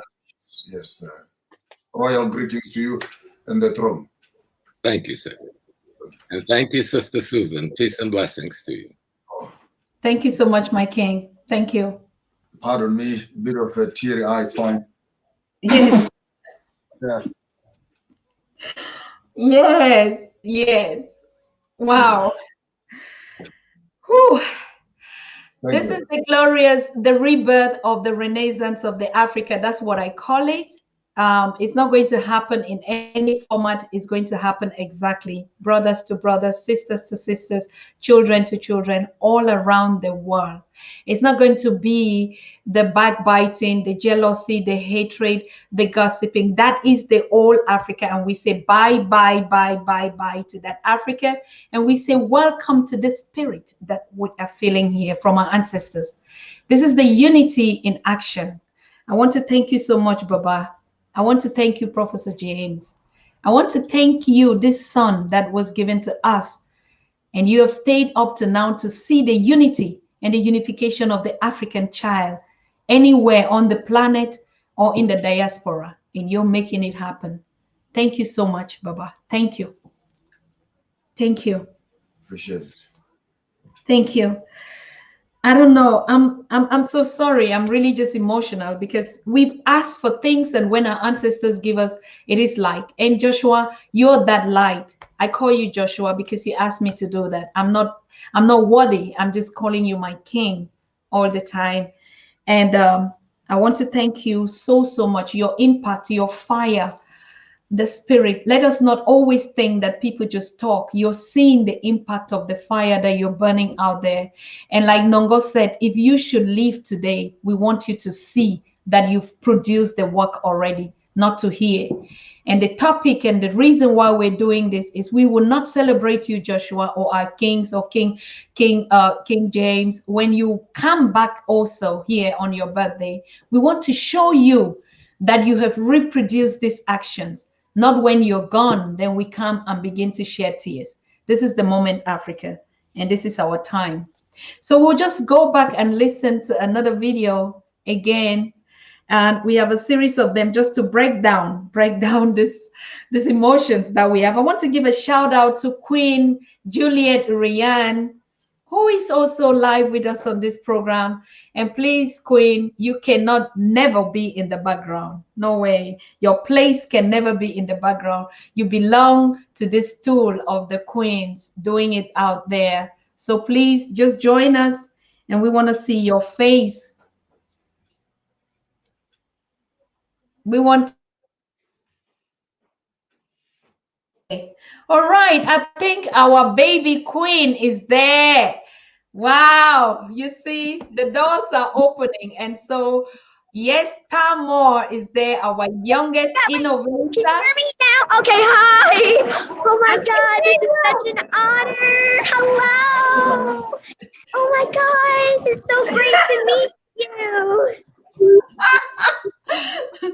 Wow. Princess, oh this is amazing. What happened? What happened that you couldn't join? What? My link, it didn't work. I'm sorry. Yeah, I was trying, but I'm here now. Yes. Yes, you're here. Tell us. We've been waiting. We've been playing your video. We've been waiting for you. Just tell us, what did you bring for us today? Tell us.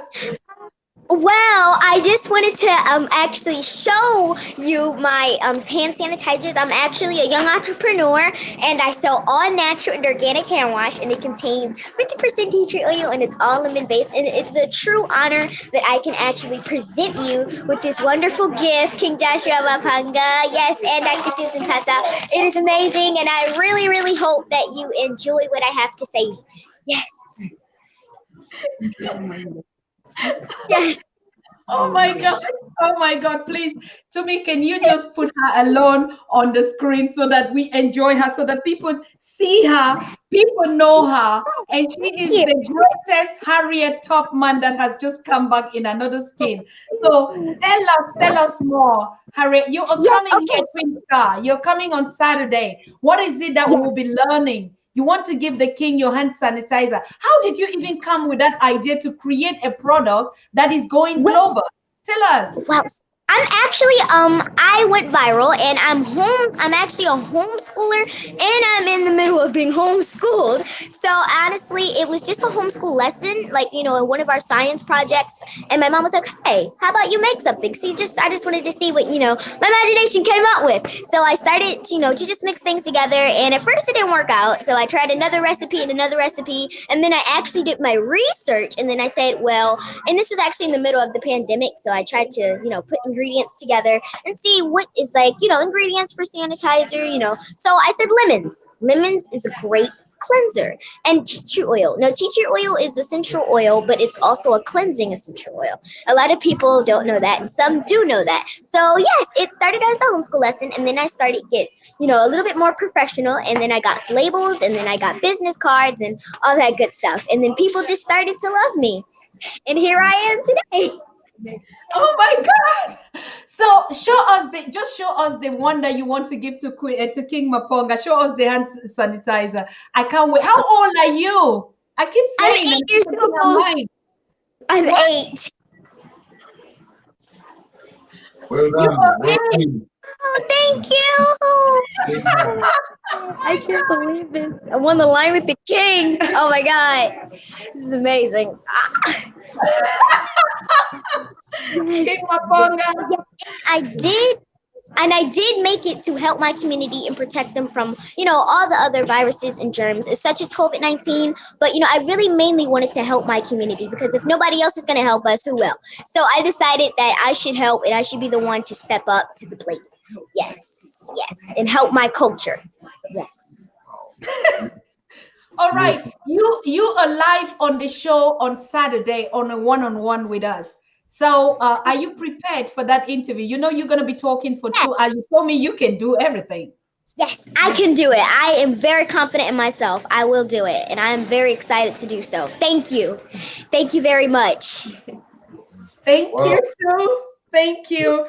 You can go. There is a Queen Mother here, Juliet, and celebrating also King Maponga, and he would like to meet you. I just want to bring him also on the show while we're enjoying the king and relaxing. I want to bring Juliet Rian.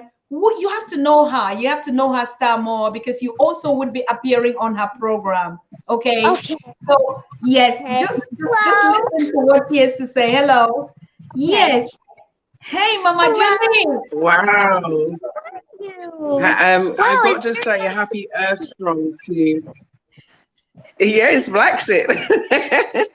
I have to say a happy Earth Strong to you, King Mapongo. And it's indeed an honor to be here. And I want to give thanks firstly to my queen, Susan, who I hold in such great esteem. And for what you're doing on daily Pan-African television, we, owe you such a great debt. We're all obligated and definitely indebted to you. And my young princess, your name is Film. Yeah, congratulations. When I was younger, you remind me of my own daughter. And I just want to say that the world is your oyster, and there are no limits to your success.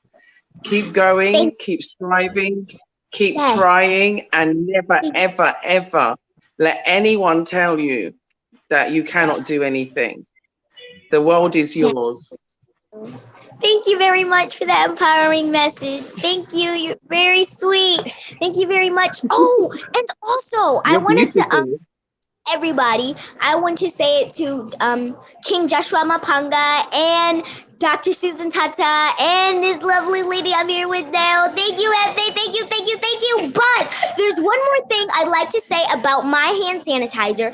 It's also scented as well, if that's natural. So, you know, it's kind of a win-win. But one of the scents that we have is actually called, what do you call it? Malcolm X Active. And the reason why I named it that is because whenever you spray it, I want you to be reminded of Malcolm X and his mission is still active. And now that I actually have the pleasure of meeting you and King Joshua Maponga, I think I'm going to name a sanitizer after you. It's pretty awesome. I'm going to make one up, and you'll see that your name would be on one of our sanitizers, and I'm going to give you that one. Yes, thank you. I just want to make that clear for everybody. Yes, and I especially need that, you know, for our Black community, because I wanted to pay homage to my ancestors and let them know that they are not forgotten and Malcolm X's mission is still active. So thank you, everybody. She's Thank you very powerful. She's so powerful. While you're producing the hand sanitizers, you want to diversify also. Maybe move over into not only the spray, get some soaps also, some kind of create other products with the same ingredients, make them into different kind of products. Then you find the market will start opening wider to your gift. So yes, one thing, just like Johnson & Johnson.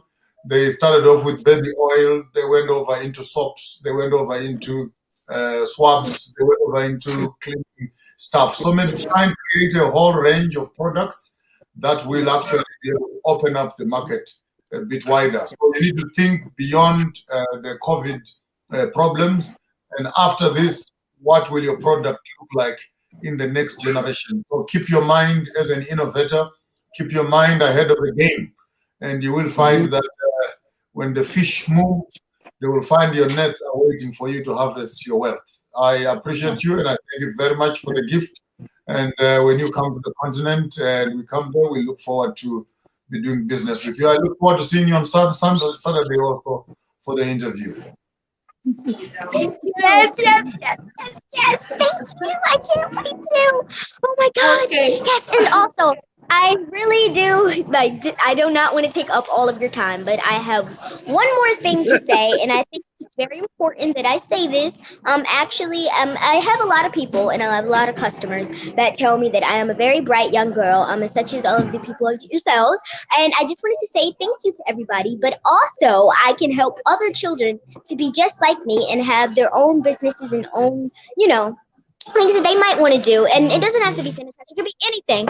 And actually I do that by having a program called Kids Teaching Kids, where you can also log onto my website and you can have a free 45-minute online lesson to see how you like it, and then you can have a membership, and it's actually you can talk to my mom for the details, but that is the information that I have for you. And my sanitizer is actually a vehicle to really have my program uplifting, and people to really get to know about it. But my sanitizer is just something small, so it's donating to my business, my big program. So yes, I just wanted to say that.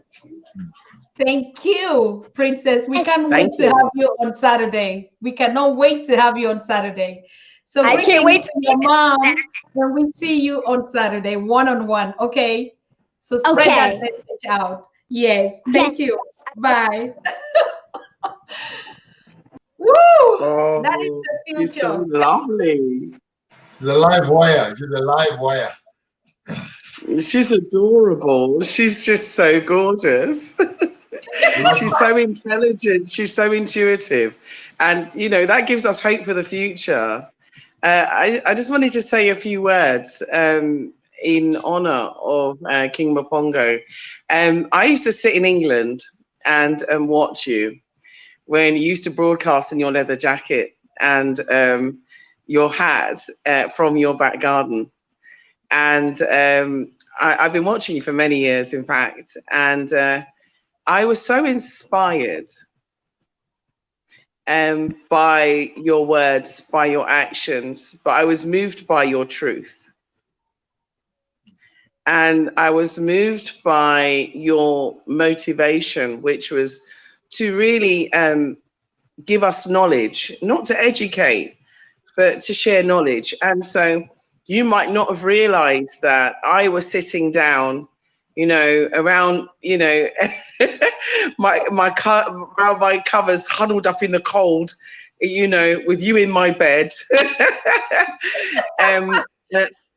It's the truth, learning and taking in the information and understanding about African spirituality, because I didn't have that basis of knowledge. I, like many others, have come through the fire. We've come through slavery, and our ancestors were enslaved.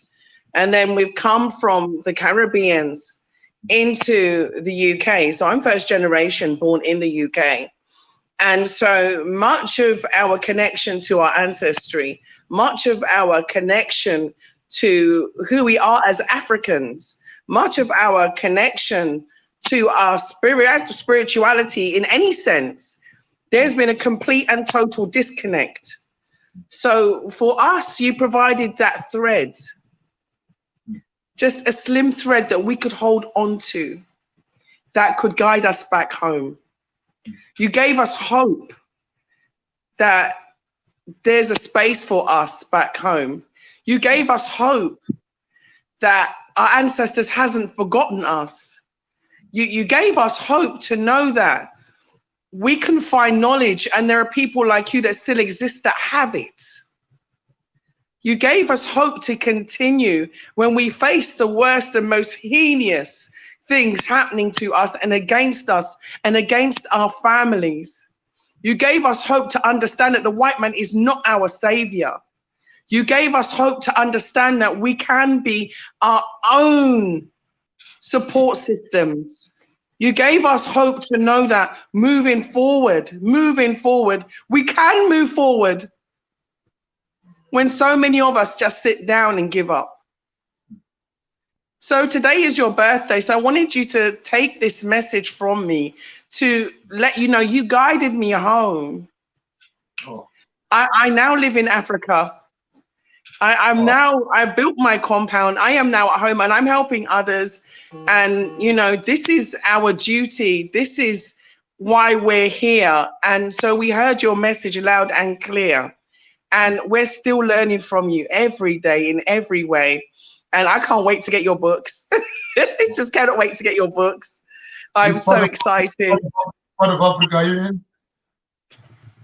I'm in the Gambia. Gambia. All right.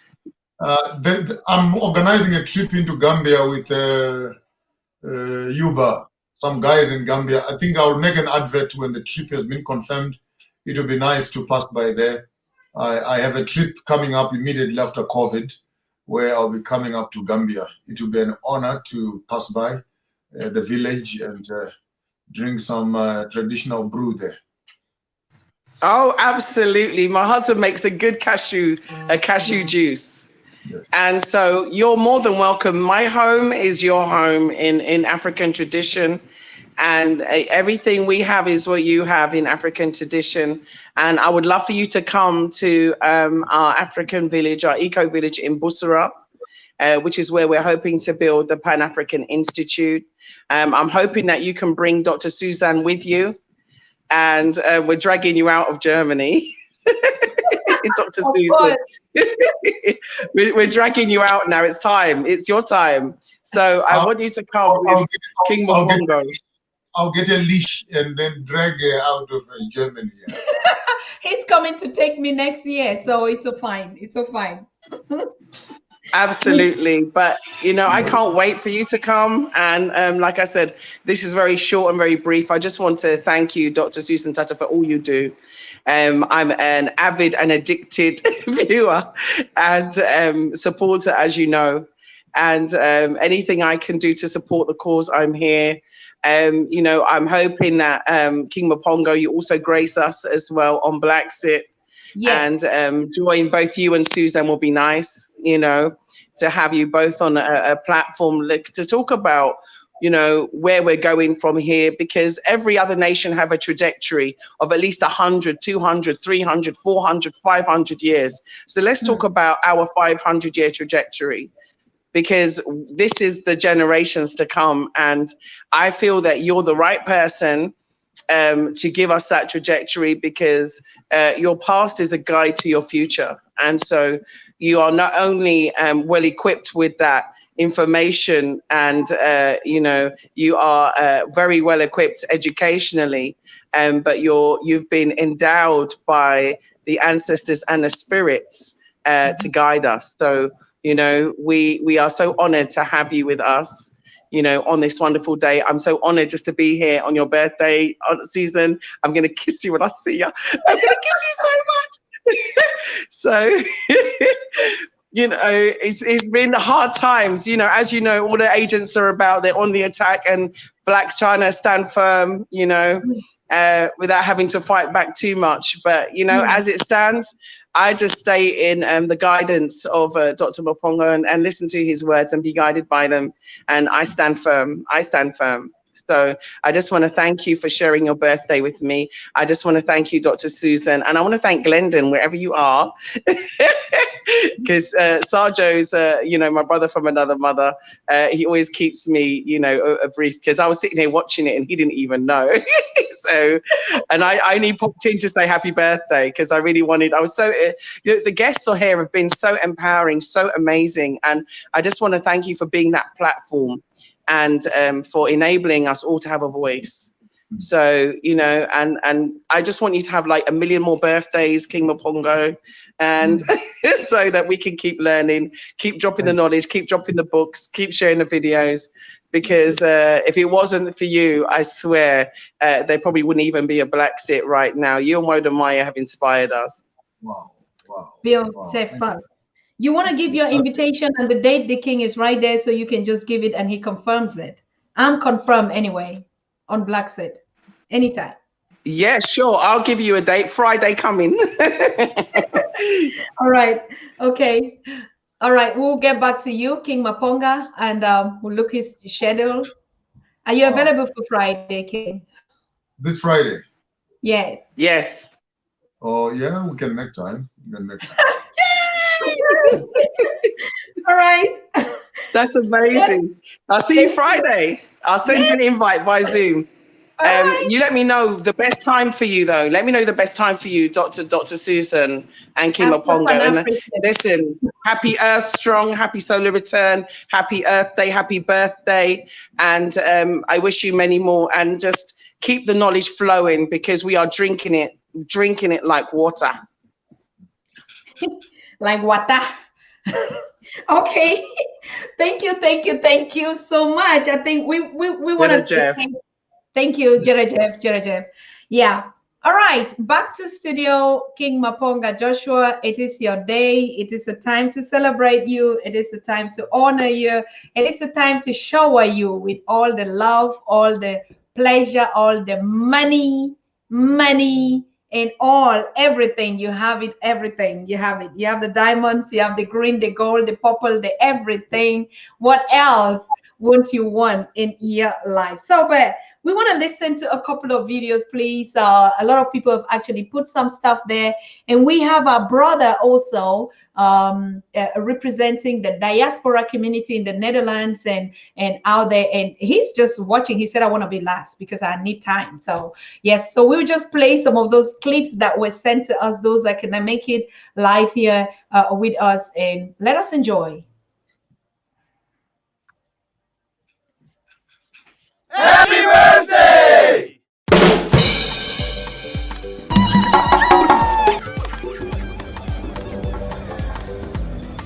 Greetings all Pan-African families across the world. Ismail Hadi Ibrahim from Israel on behalf of youth from Sudan and South Sudan. we just want to wish King Joshua Maponga very happy birthday. We learn from you a lot, and we'll continue to learn from you until we achieve the Africa we want. We love you. We appreciate you, King Joshua Maponga. Continue to do the work you do until we achieve Africa.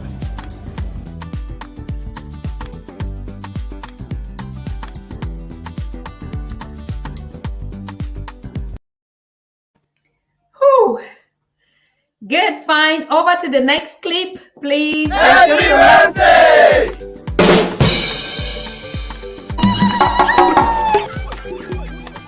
From the Tribal Roots Studio, Uganda, happy birthday, King Joshua Maponga. We wish you a good life, a long life, and many more.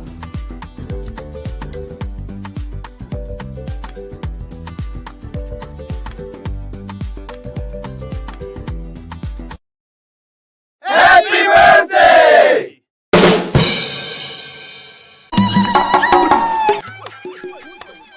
Hi, this is your brother from Zambia, Produmba Foundation Country Director, Honorable Oliver Kapamba, and I'm here to send my birthday wishes to our elder and our king from the south, Bishop Joshua Maponga. Sir, we love you. You are an embodiment of African traditional wisdom, and we pray to God that your life may be preserved so that you can continue being a blessing to us and to the entire continent of Africa. Happy birthday, sir, and may God richly bless you.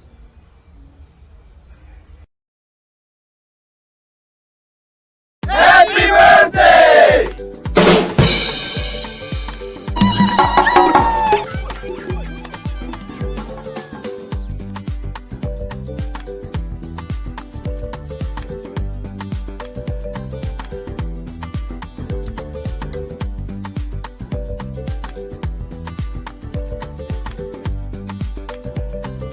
Greetings.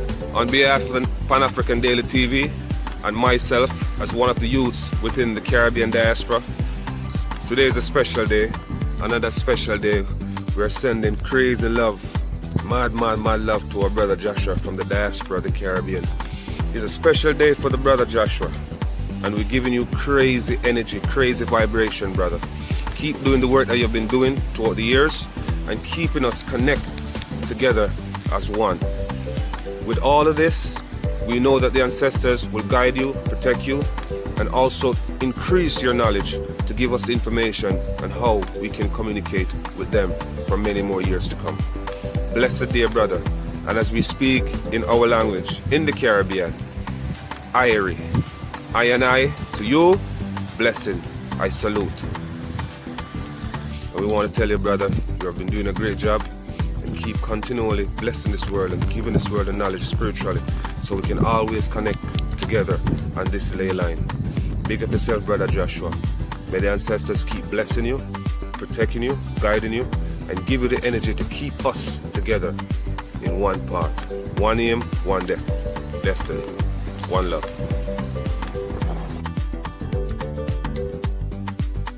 Happy birthday!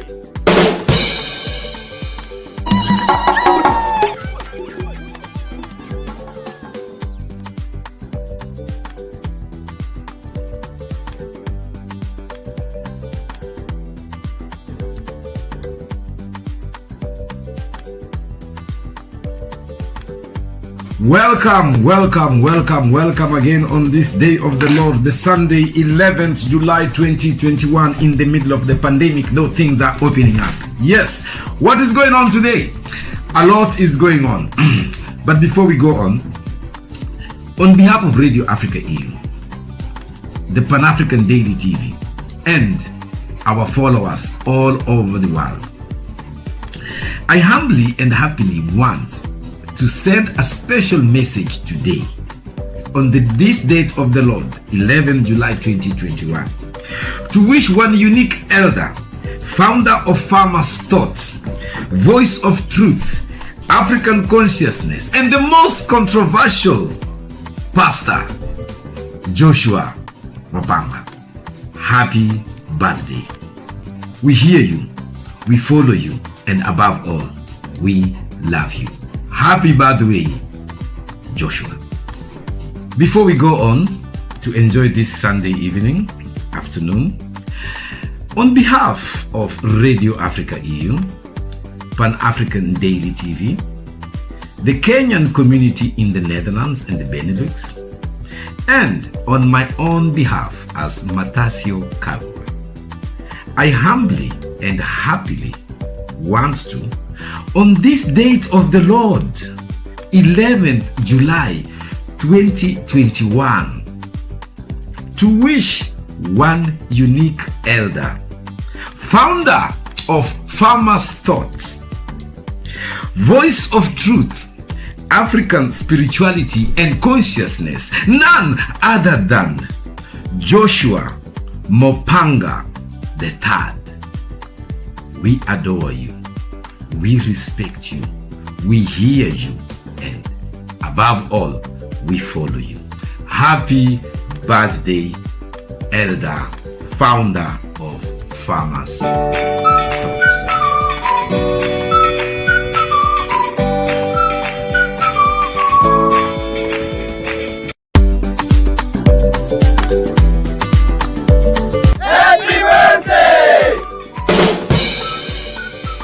Dear Comrade Maponga Joshua, you have exhibited uncommon wisdom, remarkable vision, and African realities.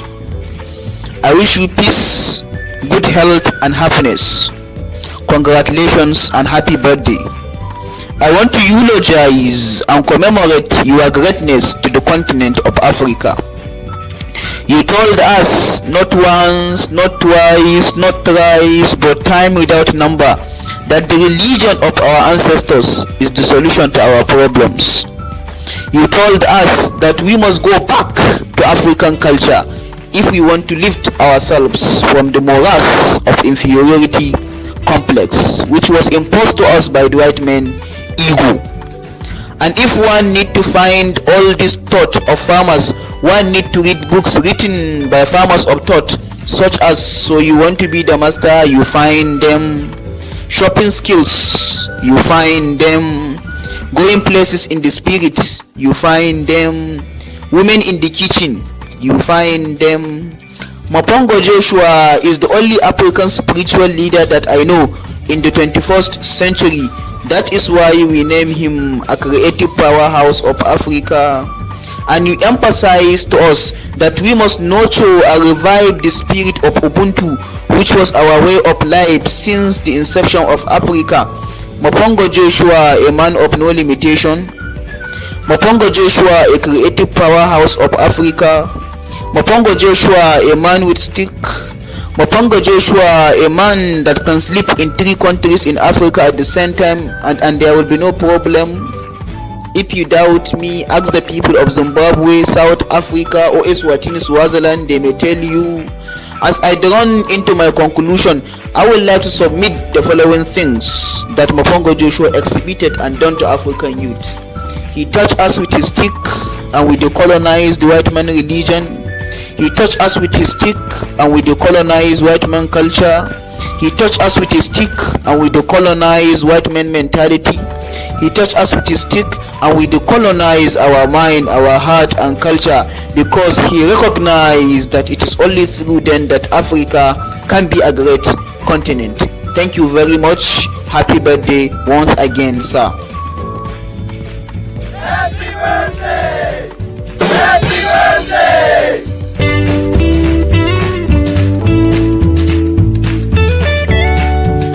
Happy birthday!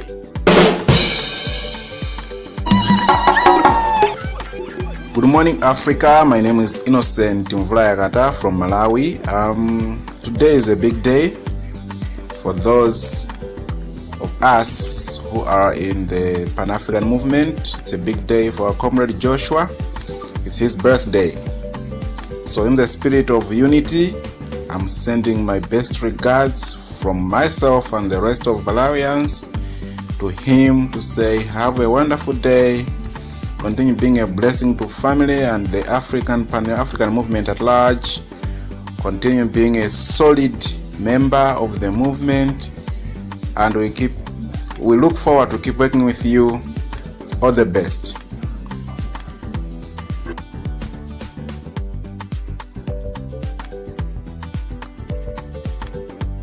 Happy birthday!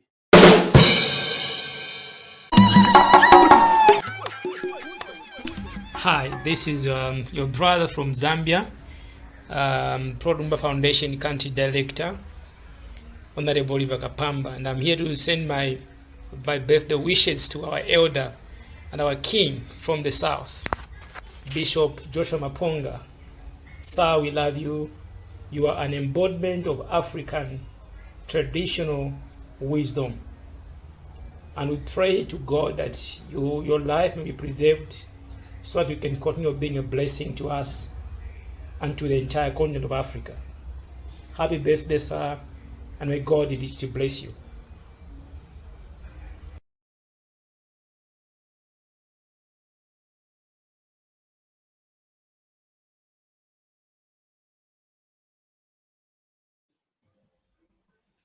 Okay, we are back live.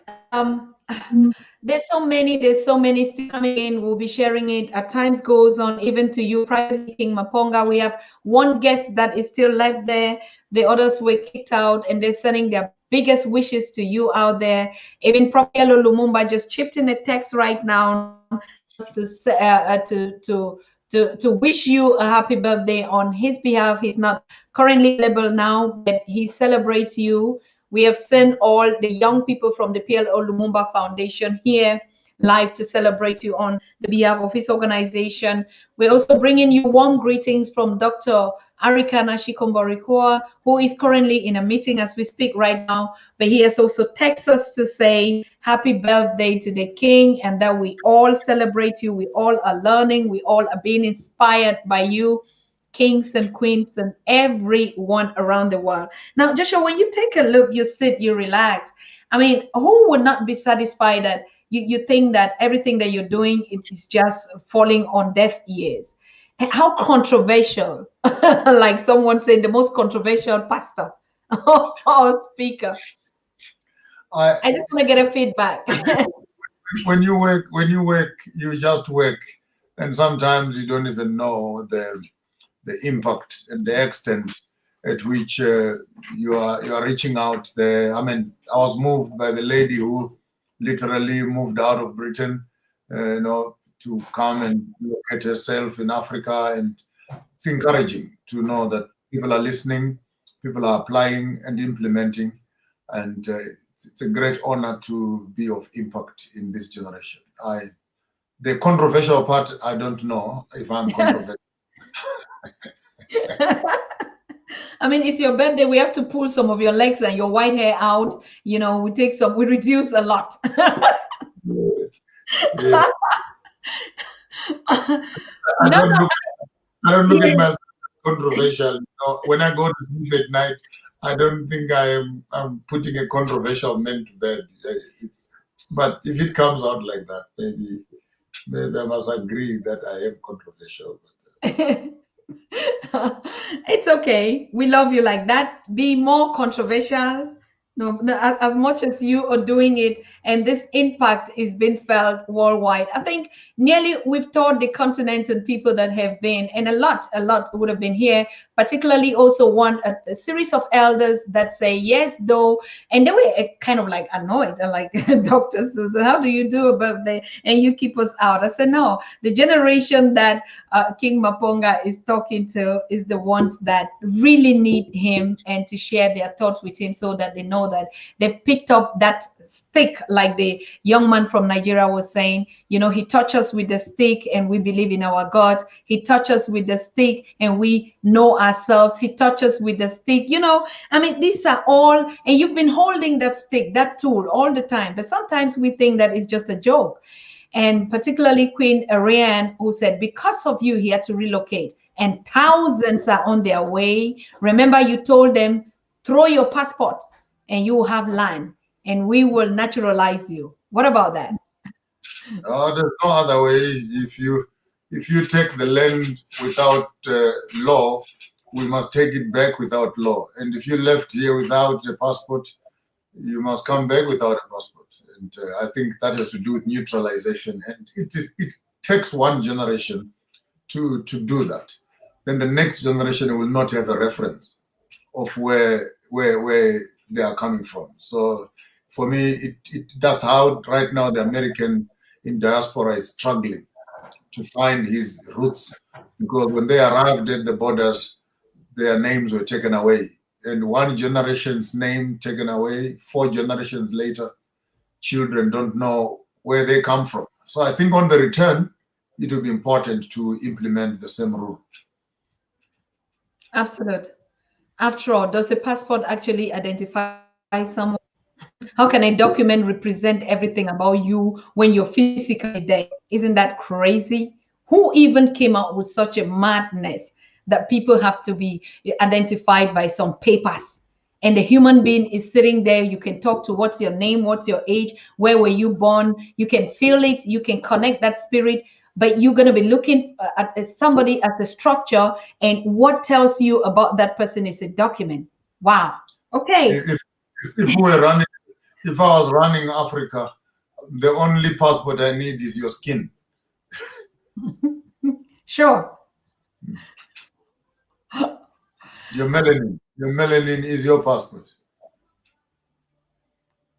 And I think that's the controversy that we're saying. It is nice to be controversial when you're speaking the truth to power, and you're liberating a lot by just telling them, don't believe in even the paper monies, don't believe what you have that connects us. The spirituality which you are spreading is more than just a piece of paper that says nothing, absolutely nothing about you, but how somebody defines how you want to see you, the colors of your eyes, your hair, your mouth, whether you're tall or you're short or you should not be. And so, yes, that is the liberation and the breakthrough that you've been giving to us. We so appreciate you, King. We have one last. I know that it is, you've been going out on dinners and everything. We're still going to take you out on a treat. This was just giving back your knowledge to you, but actually celebrating your works and everything. I think there's just a lot. And we were telling people, I already told people, there are a lot of things that we'll be doing. And when you win a book from Know Your Truth, and other books and items from Joshua Maponga and the Pan-African Daily would sponsor that winning. So we're still going to be doing some tombola. We actually prepared that tombola, but it logically it wouldn't work from what we did with Patrick Asarim out there. But we're preparing that tombola, and that tombola would be for people that will win something special, and how they have been transformed, like Juliet Rayan, and taken a step, not just by listening, and they're going to be winning these books out there, sponsored by the Pan-African Daily TV. So thank you so very much for that. I want to bring in our last guest, who should actually, or I think if Patrick also is out there on the continent, want to join in, because he's the one that has put all these production videos together. We want to thank all those that have contributed. Some are still currently being produced as we speak right now. I will be sharing it on the Pan-African Daily TV YouTube link, and also to King Joshua. But he's going to be here again with us anytime soon. Fine. So we bring in our August guest, Matasio Kagwa. He is actually representing Kenyan, but in the Netherlands. Hello. To the audience, the rest of the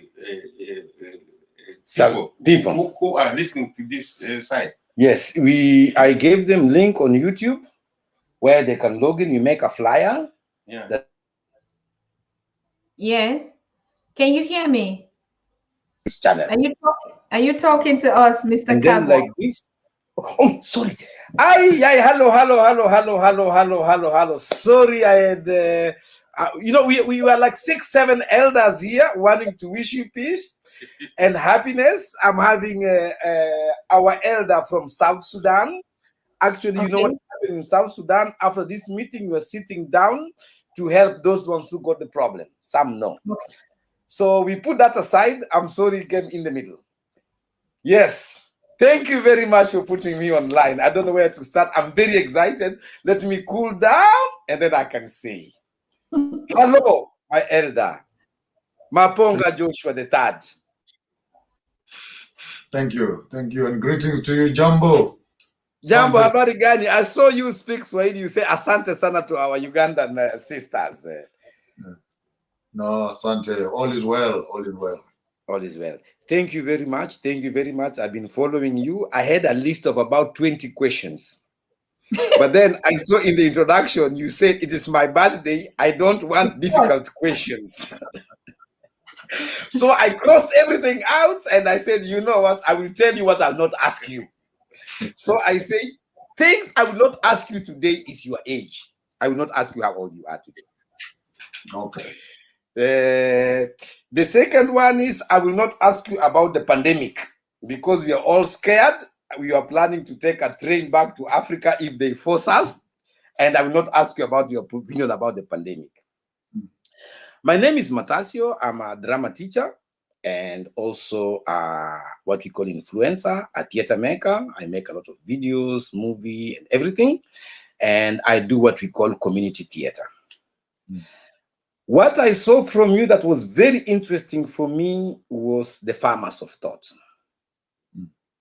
Yes. And I said to Suzanne, I know it's going to be very busy.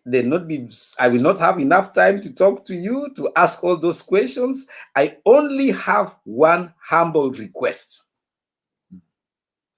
If it is possible for you to allow me to use your ideas in the training here, and I'm talking about that club where you talk about East, West, and South, present, past, and future to educate our youth. I work with a lot of mixed color young children, young people from the age of 16 to 20 to 22 who are really lost in terms of identity and they are trying to find their African understanding. So yes, that is something I would say I would really like you to address our youth. How can we listen? Yes. So I was just asking you if you can have 1 minute and explain to us this tool of thought. How does it work? You take time as the first factor, because every civilization must celebrate its time. So you take time as the first factor.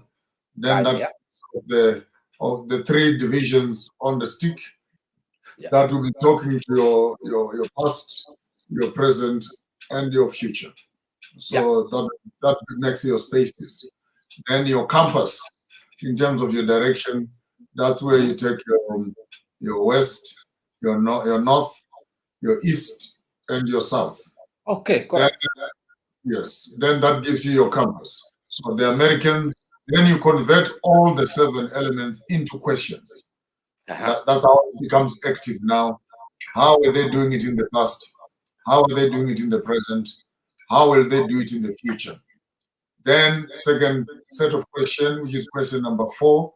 How are the Americans doing it? How are the Europeans doing it? How are the Chinese doing it? And how are the Africans doing it? By the time you finish introducing the whole stick, then you want to identify the nation that you are talking to. And for me, particularly, it is the West. I'm sorry, the South.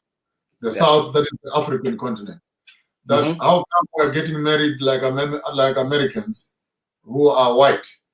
And why are we using the rings of the North that are the Europeans? Why are we buying the dresses of the Chinese that are the Easterners? How are we supposed to marry as Africans? How do they bury in America? How do they bury in Europe? How do they bury in Asia? How do they bury in South, in Africa? How do they? So you pick up any subject, whether it is e-food, it is fashion, but on this particular instance, you can even pick up on religion and say, how do they worship in America? What is their God in America? What is their God in Europe? What is their God in Asia? And what is their God in Africa? And why are the Africans using the methodologies of the Westerners, of the Northerners, and of the Chinese to define their own spirituality? So it becomes a thinking tool in that you can take any idea from medicine to education, to theology, to fashion, anything, politics, and pass the idea through this. It becomes a thinking tool, even for students when they're in class. And Exactly. they ask the question, describe for me or explain the historical factor. Immediately when you have this tool in your head, it allows you a compass of thinking to understand that the local issue can be discussed at a global space. It gives you a broader perspective in terms of applying your mind to a variety of subjects. I wish I can teach the politicians in Africa and say, while you are leading a country, are you leading Africans or are you leading the Asians, the Chinese? Who are you giving the projects to? Who is profiting? Who is profiting from the business that you're doing in Africa? So for me, it is actually a lifeline that the ancestors gave me to say every African man must actually have a stick in their hand. And while you are processing your thoughts, you need to be having this because it will guide you and lead you towards the past so that you can download the information that you need at any time in your generation. What are unique? I come from Kenya. First of all, this thing you are having is seen as a weapon, as a cultural thing.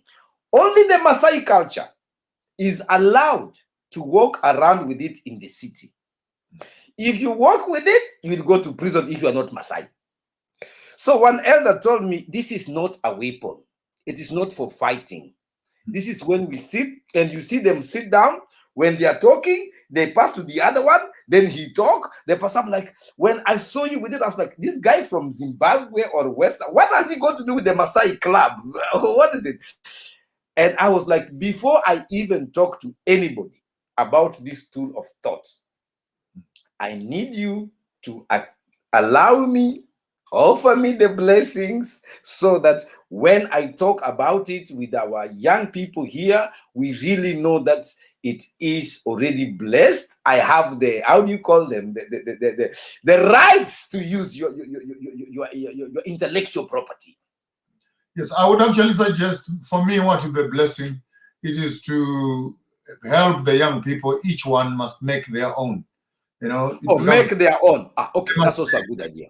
So you literally take them on a workshop while they are making the tool, then you educate them as to what does the tool mean. That's the same thing goes for my fashion, my hats, my clothes. Yeah, I've seen a lot, and today I've been trying a lot of different clothes to just suit you. I tried different hats. I said, my elder told me, you know what, just go with your head. It is enough. When you are a young man, young people don't put on hats in front of elders. So let the elders put on the hats, you go with your own head. So I know it's very busy. I really want to thank you. We will go on more and we will get contact with Suzanne and we see how we can, because really for me, I really want to use this technique in educating because I'm really having a lot of social education, social ethics, religion, consciousness through theater and drama. So I saw the idea, I thought it's very perfect. I don't know how to use it. I want to come for training first, then I can use it to train other ones. So I will thank you for that. I will stop it there. And I have seen the program today. They say in our village, when an elder speaks, the village assembles.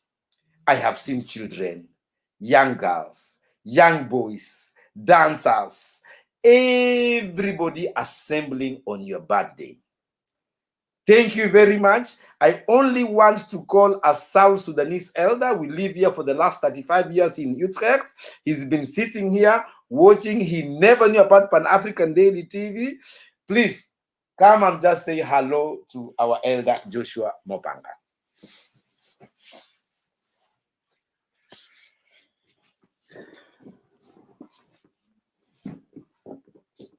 Yeah. Joshua, I never heard your name. I heard from my brother. And I have never watched this television. The YouTube television. I have never watched it. He told me today. I'm very, very humbled to see. I've never seen your photo exactly. This is the first time I'm seeing it. And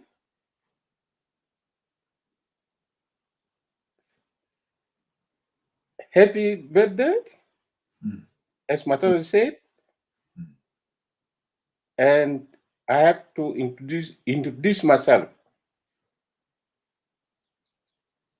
As Southern Sudanese elder, by name Julius Doko,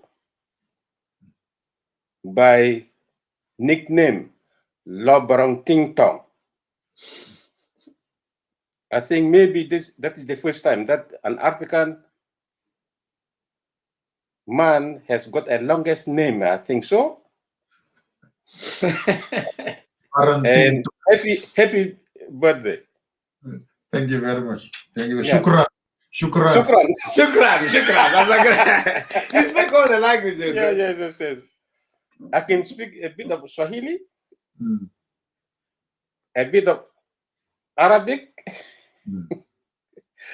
and my own dialogue. Dialect. And I don't know where you are based, whether in Zimbabwe. Yeah. Zimbabwe, South Africa, or in Kenya. I don't know. I'm from Zimbabwe, but I'm residing in South Africa. Yeah. Thank you.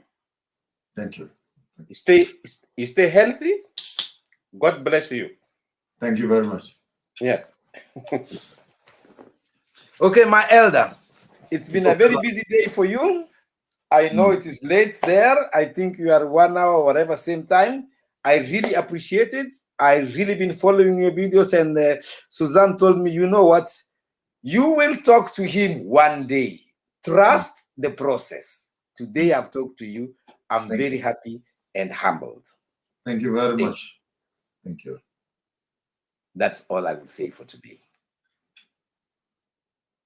The Hollanders and activists out there, brothers that are putting the community in class. And we are networking with all these organizations and these voices around the continent to start to implant all the theories that we've been talking here.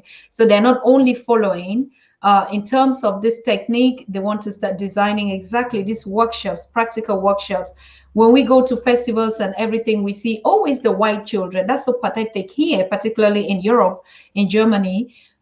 When we organize the festivals, you will see only the white people will bring their children to play drums, to our drawing, to learn our head, to learn everything. But Africans have never, ever thought that it is a part of them to begin to. So we are in this new decade where, we're getting back our brain, we allow them to do it. And we even come and just, we become strong to what we don't. Children don't play djembe, they don't play drums, they don't do anything. But you will see at these cultural festivals out here in the name of Africa, white playing djembes and entertaining the Africans. That is so sad, and it has to stop. So this decade and this new spirit that you're bringing around is what is changing the African. So I want to bring in the last person who is our team and our representative on the continent, Patrick Kasarim, who is also the editor and the brain behind the King Maponga Joshua Code. And he started being a fan and loving and doing everything. And like us on the Pan-African, yes, we talk when we're here, but we do a lot of action work on the ground. We believe in practical Pan-Africanism. We believe in sharing love like this one another. And then, even though we're talking to inspire others, but our work on the ground speaks a lot of volume. So I'm so happy to have Patrick here. You're going to see King Maponga for the first time, like you said. And King Maponga, if you've been wondering who is the pirate behind the Maponga code, now you can get the thief sitting right there in front of you, the brother that has put that page, and now I think we're almost getting 100,000 followers on the King Maponga Joshua Code. He takes even the pictures, do everything he wants to do, everything. He's like Juliet, who said, I slept with Maponga every night. Patrick dreams, talks, thinks, walk with Maponga every easiest person around Maponga court, and he said Joshua will be the biggest, more than all any authors, and he's doing that. So welcome, Patrick. You are here face to face with King Maponga. Over to you. Let me start off by saying you have done an outstanding work, I mean, it was a big surprise. I woke up and I see this page just growing, and I'm wondering what the hell is going on here. But the work was so good. I suggest that you get in touch with Facebook and commercialize that page. It will grow. It will grow to leaps and bounds, and you will be able to start generating money from it. So don't be afraid to brand it nicely and commercialize it, and you can attract some adverts from bookshops, for example, exclusive books, other big publishers out there, even universities and stuff. Because I think you have packaged the page so well as a thinking space to challenge the status quo and the narrative. You will be able to have access to some philosophical groups and other funders that will be excited. So please just take your time, package it nicely, and get in touch with Facebook and try and commercialize the page. You will start attracting some money to that page. Thank you. First of all, I'd like to wish you a happiest birthday. Not that very happy, but the happiest birthday because of what you are doing. I'm your greatest student, and I learn most from you, and that's the reason why I decided to come up with all these things. And first of all, I'd like to thank you for what you are doing. All this, you can see from even Facebook, we have been facing all these kind of sanctions, suppressions, being blocked out, but the spirit is still very strong. So keep on. All these threats from everywhere, I believe we'll overcome them. So on this very, very day, I wish you the happiest birthday. I don't have much to say because I was very busy here and there. And I feel like this is your special day and we need to celebrate it. And the world over, the world should celebrate this day. And in fact, we should have the Maponga Day on this day. Yeah. Sure. Thank you kindly. Yeah. You know, it's an honor. I'll try and work on my arrangements and add you back on the page for advertising purposes. And sure. Before the end of the day tomorrow, I'll send you a request already on one of the pages, sure. Requests. So immediately you accept that, I'll see what sure. I can do overnight to add you back on the page so that you can advertise and use it for the purpose we intended. Yeah. Sure. Thank you. Thank you so very much. Thank you, Patrick. Just stay there a little bit. And yes. For all our viewers, we're coming to the end of this program. And you always have heard me every evening on the Pan-African Daily talk about Patrick Kaserim on the continent. He's actually the brain. Patrick takes any visionary that he sees and transforms them into a public figure. He just follows his mind and his heart, and that's how he came. Even the main powerhouse behind the Professor P.L.O. Lumumba Foundation, even the page is Patrick Kaserim. Patrick has transformed the no names into the biggest weapons on the social media, and particularly also the Pan-African Daily. When he realized that our work is yielding a lot, he just took upon himself selfless, with no day he's been tired. You see all the videos that we played here tonight, Patrick has been working on them for 3 days now. Naisha and I sleeplessly. After this show, we're just gonna crack because even up to today, you know, we didn't have lunch and so far. We had to make this work, and there are a lot still in the line that we couldn't finish the production today, and we'll be doing it one after the other. I think as he celebrates us, we celebrate him. I told him, Patrick, you're a rich child like myself, like Maponga, like Wudamaya, and all. You own the continent, you own the resources, so you're the richest. So we want to thank him so much for his engagement and his selflessness and his commitment. And people like this are always in the background. Nobody celebrates them. Nobody thanks them. Nobody tells them like what King Maponga is saying. Use that page. It is your work. It is your work. But Patrick just did it because he loved your work. He never thought, even when I share a post, just a flyer on Maponga quotes is a problem. He said, no, this is unique. This is the house of the king. And every quote that Maponga speaks, the king speaks in his messages, he doesn't give you the quote. Patrick just picks those speech, make a quotation out of it, put his image on it. So if you have never visited the Maponga Joshua, please just type in on Facebook, just give Joshua Maponga, and you will get every single thing from what King Joshua Maponga has been saying. That's a whole library out there. That's a museum of literature, of the legacy of the King Maponga. And he's doing it now also for Professor James Moore. He is doing it. He wants to do it for all, for everyone, the quotations, particularly those that are writers and educators. So we want to celebrate you too, Patrick, and it's a wonderful pleasure. You are my backbone. You are everything to your ancestors, and we love you so much. Yeah, thank you very much. Yes. Thank you. Thank you. Thank God bless you. God bless you. Thank you. Thank you. I'm sorry. Around and share this one video again, and then we bring in also your daughter Naisha, if she's still in the lobby, as we end this show, to thank all of you.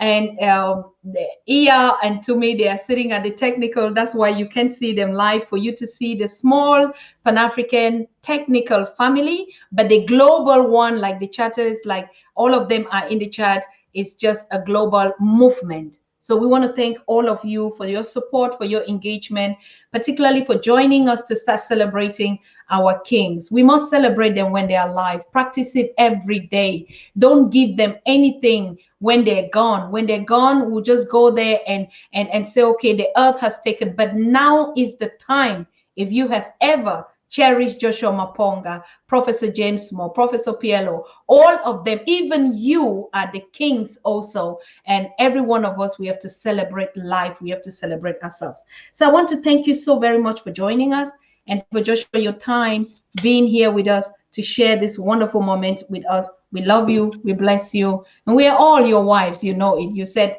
we can marry 1,000 anyway. Thank you so much. Thank you so much. So if Naisha is there, please join on the show and let us close the show. But before that, let us listen to one inspirator that says people call him King Maponga Joshua of Cameroon, of Southern Cameroon. He's the Maponga Joshua because everything he lives for is Maponga Joshua. His page, his house, his everything, pictures and everything. He's been teaching only Joshua Maponga. They call him today King Joshua Maponga of Cameroon. So we listen to his video. Unfortunately, he can't be here because of the war in Southern Cameroon. He can't be live. So, but he is just dreaming to make King Maponga and on the continent everywhere. So let's listen. Happy birthday! Today is the King birthday. Happy birthday, King. Happy birthday, Pa. Happy birthday, Black Son of Mother Akebola. Happy birthday, Black Warrior. Happy birthday, Joshua Maponga. You are the true son of Mother Akebola. I know you don't know me, but I've been called by a few that I'm the Joshua Maponga of Cameroon, and I'm flattered, like seriously. And I don't think I'm close to your understanding of nature or how to free the black child. I respect and adore you a lot, and I really wish to follow your path so as to open more minds of the children of Mother Akebola. My eyes were opened about 5 years ago. I've followed too many great mentors and among them, you are one of the few, the true children of Mother Akebola. I know our ancestors lived through you and some of us.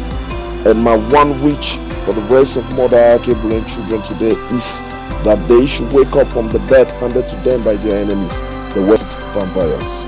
The black child suffers because all their life their parents have told them about Jesus.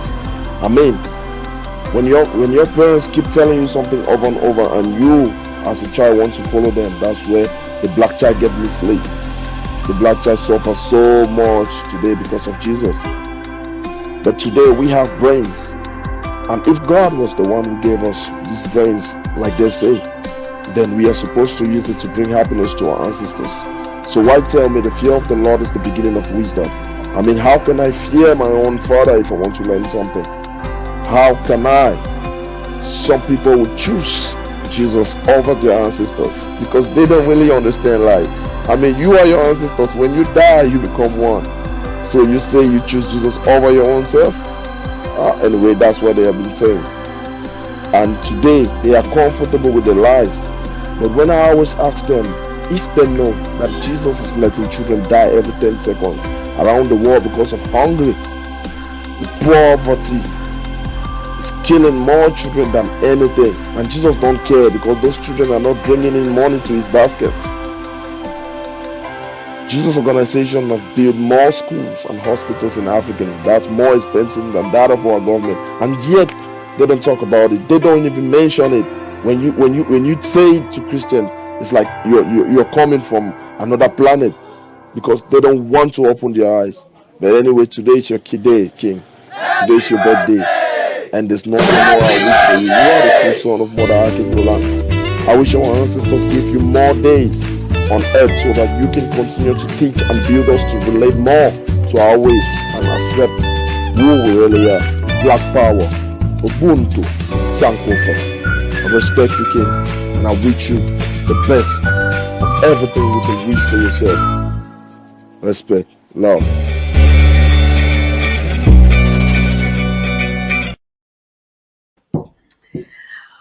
Wow, wow. West Princess Naisha. Okay, I see a lot of people asking how they can get in touch with Patrick. Just connect to us on Pan African Daily TV. Patrick is the representative out there on the continent, but we get access to him. So you reach us, we reach to him. You want us to put you in contact with him, we're going to do that right away. Connect to us on our WhatsApp number. You know it's scrolling out there. So thank you, Naisha. You have seen Baba and you say you're a daughter of Zimbabwe and you said that Papa is here, you have to talk to him. That's him.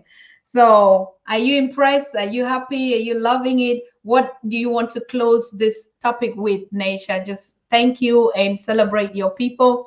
This is Naisha, my American. I used to also talk a lot about her. She's my PA. She's the one reaching out to the coordinator. She's the one that actually has also put out this program, reaching out to the young people, those that we're sending in, and she still has a lot on her table to send to you, King. So, Naisha,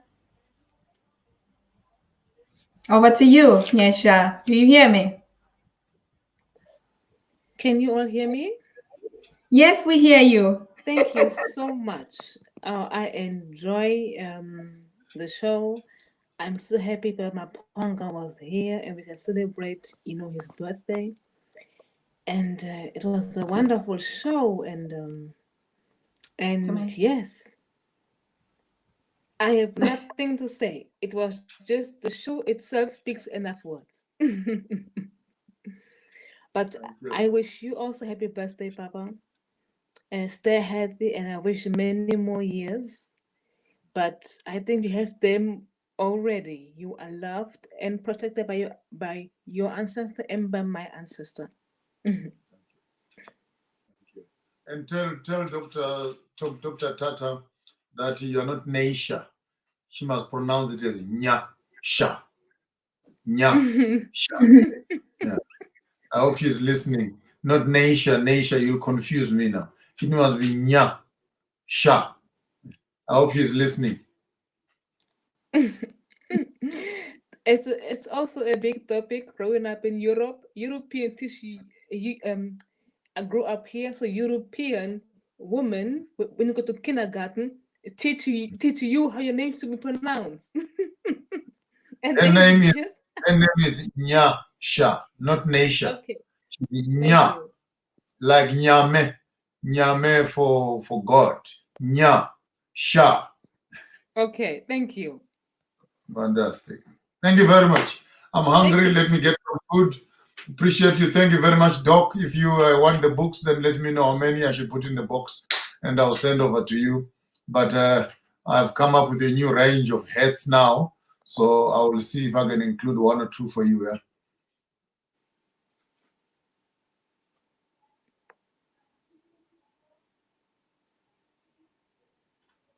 You are muted. Oh, okay. Thank you, thank you, thank you. I'm sorry. I learned to pronounce Nyasha. Yeah. Nyasha. Yeah. Thank you. Yes, we look forward to have those books, and every brand of it, like I said, it's not just the product, it's the spirit. And that spirit is what connects us. So thank you so very much for being here. Thank you for everyone that joined us to celebrate this wonderful day. We're going to be off tomorrow because we're preparing the certification, as we already tell you, of our volunteers. They're also going to have another time with us. Next week, we ought to do it tomorrow, but because of this hectic and celebrating, we need to also just take a break. But on Tuesday, we're going to get Dr. Jeffries. Dr. Baba Leona Jeffries is coming back to us on a big note. So please make sure you are all joining in same time on the Pan-African Daily, and we keep the spirit rolling. I wish all of you a blessing, a time out there. One last word, my king, and we are closing. All is well. May the Lord look at you. May the sun shine gently upon you.